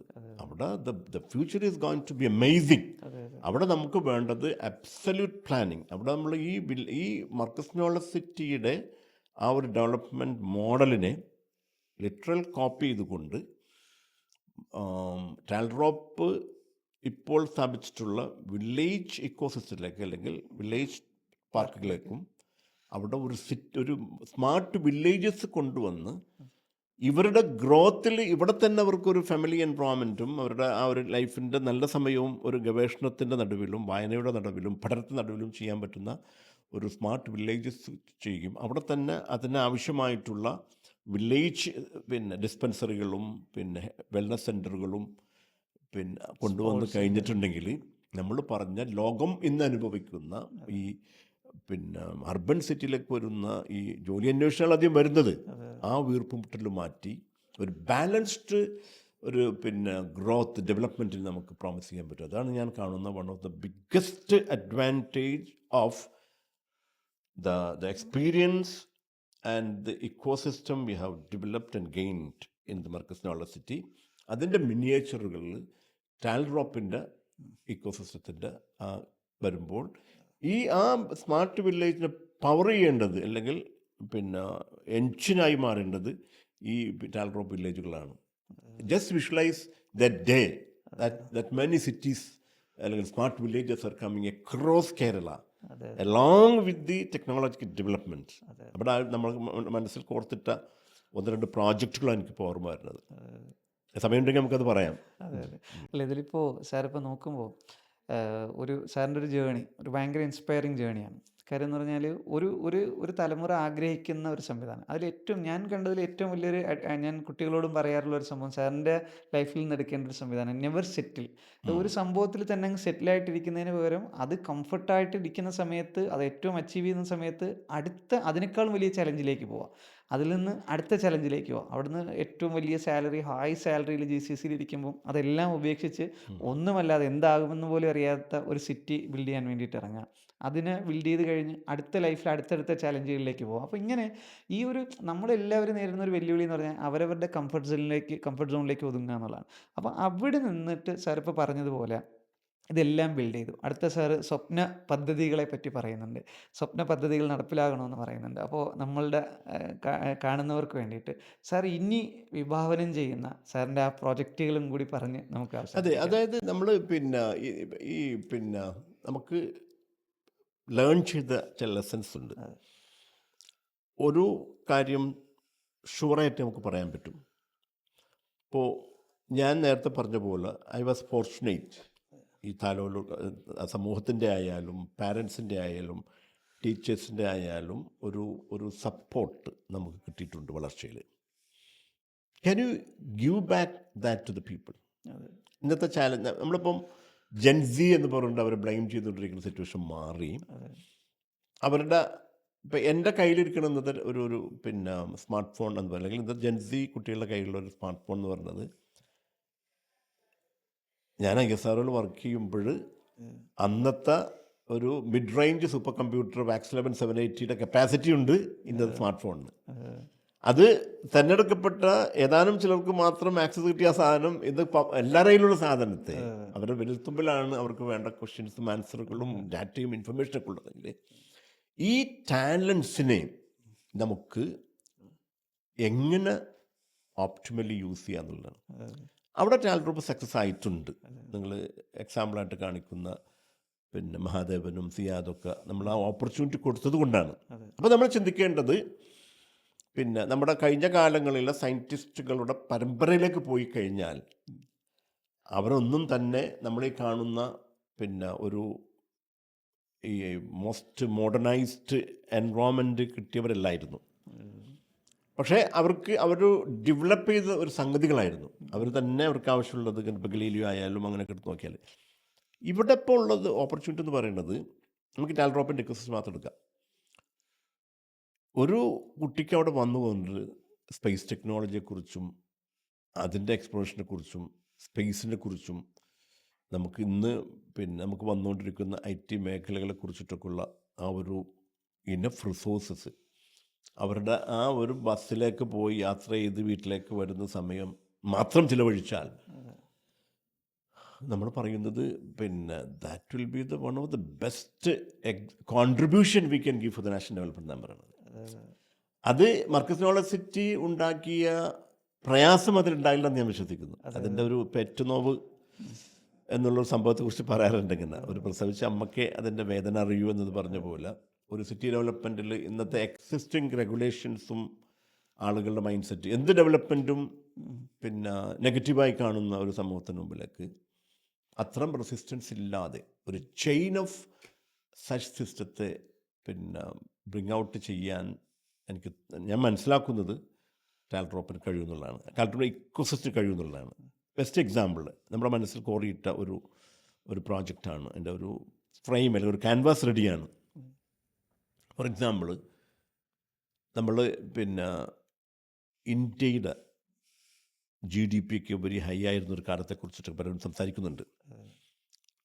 ആ ഡിബേറ്റിലേക്ക് പോകാതെ എന്തുകൊണ്ട് ഹൈ ആയി അല്ലെങ്കിൽ എന്തുകൊണ്ട് നമ്മളെ തേടി ഇപ്പം നമ്മൾ തേടി അങ്ങോട്ട് പോവുകയാണ് അല്ലേ. നമ്മളെ തേടിയിട്ട് ഏകദേശം പിന്നെ ഒരു ഡാറ്റ പറയുന്നത് ഒരു 30 to 40 കൺട്രീസ് നിരന്തരം കേരളവുമായിട്ട് പോലും ഇൻട്രാക്ട് ചെയ്തതായിട്ട് രേഖകൾ കാണുന്നുണ്ട്. മനസ്സിലായില്ലേ? അത് ഞാൻ മനസ്സിലാക്കുന്നത് 1, 2, 3 കാരണങ്ങൾ കൊണ്ടായിട്ടാണ്. ഒന്ന്, നമ്മുടെ മനോഹരമായ ആ പ്രകൃതി എന്ന് പറഞ്ഞാൽ വെറും പ്രകൃതി കണ്ടുകൊണ്ട് ആസ്വദിക്കാൻ പറ്റുന്നതല്ല, ആ പ്രകൃതിയുടെ വിഭവങ്ങൾ. പിന്നെ best talents.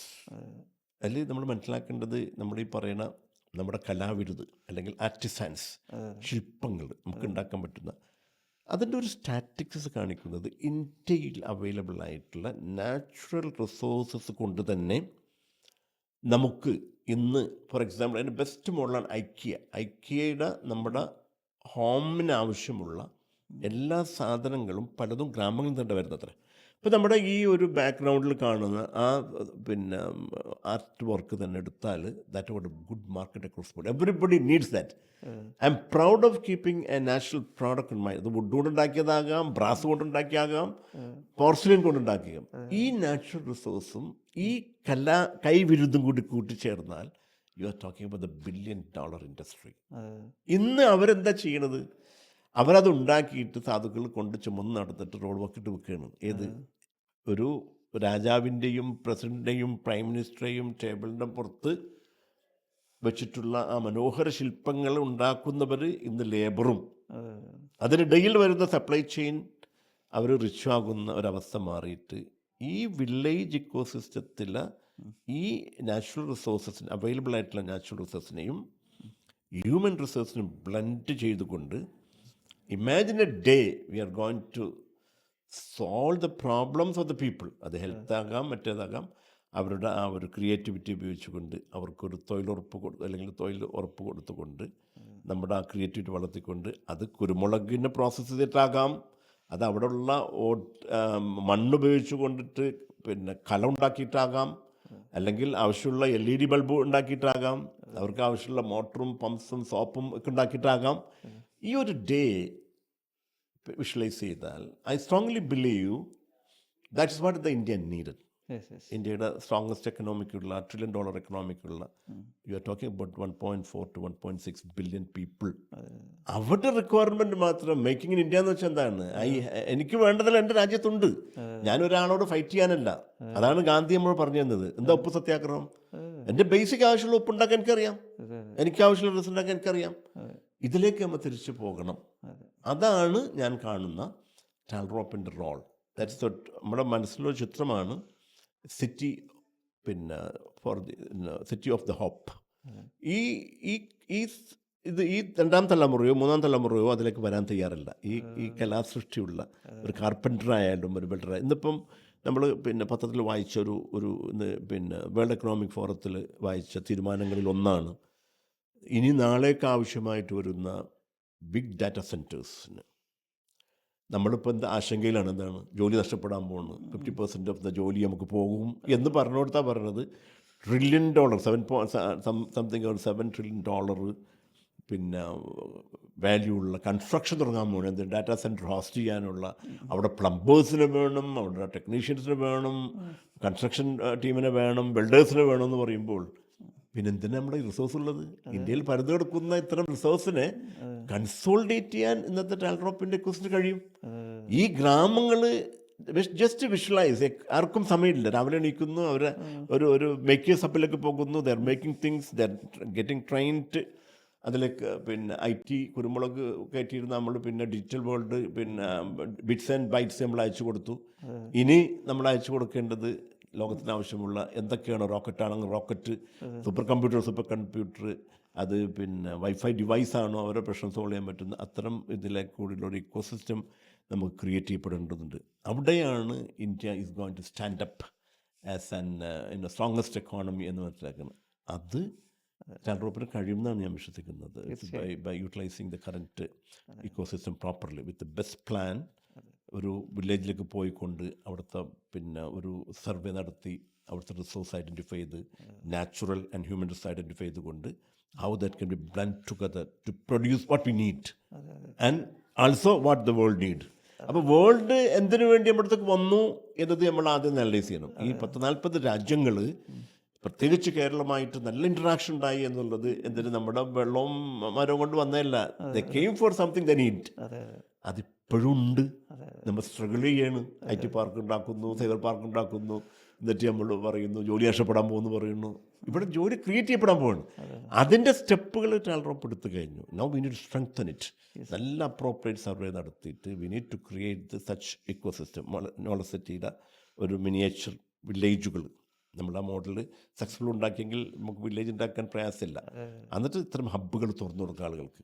Let them use this technology, let them use this knowledge and make what the world need and what India need. That day and real freedom or the powerful India is going to be, the showcased. ഇപ്പോൾ സാറിൻ്റെ സ്വപ്നങ്ങൾ ഗ്രാമങ്ങളിലേക്ക് sir Markaz knowledge സിറ്റിയിലൂടെ കണ്ട, അല്ലെങ്കിൽ അതിലെടുത്തൊരു എഫേർട്ടിൽ sir എടുത്തൊരു pain അത് ഗ്രാമങ്ങളിലേക്ക് എത്തിക്കാൻ സാറ് ഇനി സാറിന് അത് ആഗ്രഹിക്കുന്ന ഒരു ആശയത്തിൽ അതിന് സാറിന് വേണ്ട എല്ലാ സപ്പോർട്ടും ചെയ്യാൻ ഒരു വലിയൊരു തലമുറ എന്തുണ്ട് ഇവിടെ ഉണ്ട് എന്ന് ടാൽറോപ്പിൻ്റെ എക്കോസിസ്റ്റത്തിൽ ഉണ്ട് എന്നൊരു അഷുറൻസ് നമ്മൾ ചെയ്യണം. കാര്യം അത്രയും ടാലൻറ്റ്. ഇപ്പോൾ സാറൊരു കമാൻഡ് പറഞ്ഞിട്ട് ഇന്നൊരു ഗ്രാമത്തിൽ ഇന്നൊരു സംഭവം ചെയ്യണം, നമുക്ക് ഇന്ന ആ മർക്കസ് നോളജ് സിറ്റി എന്നുള്ള ആ ഒരു സ്വപ്നം അത് ഒരു മോഡലാക്കി എടുത്ത് ഒരു ഗ്രാമം നടക്കണമെന്ന് പറഞ്ഞാൽ സാറിന് വേണ്ടി നിൽക്കാനൊരു ആർമി, ഇത്രയും ആർമി ഇവിടെ ഉണ്ട്. അത്രയും മക്കൾ സ്കൂളിലും കോളേജസിലും ഉണ്ട്. അപ്പോൾ ഇവരൊക്കെ വളർന്നു വരുന്ന, അല്ലെങ്കിൽ സാറ് കാണുന്നൊരു സ്വപ്നം അത് ചെയ്യാൻ കഴിയുന്നൊരു തലമുറ ഇവിടെ ഉണ്ടാകും. ഉണ്ടാകട്ടെ, അത് ആശംസിക്കുകയാണ്. അതോടൊപ്പം തന്നെ സാറിന് വേണ്ടി ഒരു തലമുറ, സാറിൻ്റെ ആ ഒരു സ്വപ്നം, സാറ് ചെയ്തൊരു ജേണി അത് ഫോളോ ചെയ്ത് ഒരു വലിയ തലമുറ ഇവിടെ വരട്ടെ. അതിന് ടാൽ ഗ്രൂപ്പിൻ്റെ എക്കോസിസ്റ്റത്തിൽ എന്തൊക്കെ സപ്പോർട്ടാണോ സാറിൻ്റെ സ്വപ്നങ്ങൾ നടപ്പിലാകാൻ വേണ്ടത്, അതെല്ലാ സംവിധാനങ്ങളും ഉണ്ടാകുമെന്ന് നമ്മൾ ഉറപ്പ് വരുന്നുണ്ട്. അതോടൊപ്പം തന്നെ സാറിൻ്റെ മെൻറ്റർഷിപ്പ് ഇവിടുത്തെ ഒരുപാട് മക്കൾക്ക്, ഇപ്പോൾ മഹാദേവ് ആവട്ടെ, സിയാദ് ആവട്ടെ, സാറിനോട് സംസാരിക്കുമ്പോൾ അവർക്ക് കിട്ടുന്നൊരു ഒരു ഒരു വൈബുണ്ട്, അല്ലെങ്കിൽ ഒരു എനർജി ഉണ്ട്. അപ്പോൾ നമ്മുടെ എക്കോസിസ്റ്റത്തിൽ ഒരുപാട് മക്കൾ വലിയ സ്വപ്നം കാണുന്ന മക്കളുണ്ട്. അവർക്കൊക്കെ സാർ വലിയൊരു ഇൻസ്പിറേഷൻ ആകട്ടെ. അപ്പോൾ എന്തായാലും ഇത്രയും നേരം നമ്മളോടൊപ്പം സാറിൻ്റെ ജേണി ഷെയർ ചെയ്തു. സാറിൻ്റെ ഒരു ഇൻസ്പയറിങ് സ്റ്റോറി പറഞ്ഞു. സാറിൻ്റെ സ്വപ്നങ്ങൾ പറഞ്ഞു. സാറ് വന്ന യാത്രയിൽ സ്ട്രഗിൾസ് പറഞ്ഞു. അപ്പോൾ അതിൽ സാർ എങ്ങനെ അച്ചീവ് ചെയ്തതെന്ന് പറഞ്ഞു. അപ്പോൾ ഇതെല്ലാം നമ്മളുടെ കേൾക്കുന്ന കുട്ടികൾക്കൊക്കെ ഒരു ഭയങ്കര ഇൻസ്പയറിംഗ് ആണ്. സാറിൻ്റെ വരും സ്വപ്നങ്ങളും വളരെ ഉഷാറായിട്ട് നടക്കട്ടെ എന്ന് ആശംസിക്കുന്നു. Thank you very much. Thank you so much.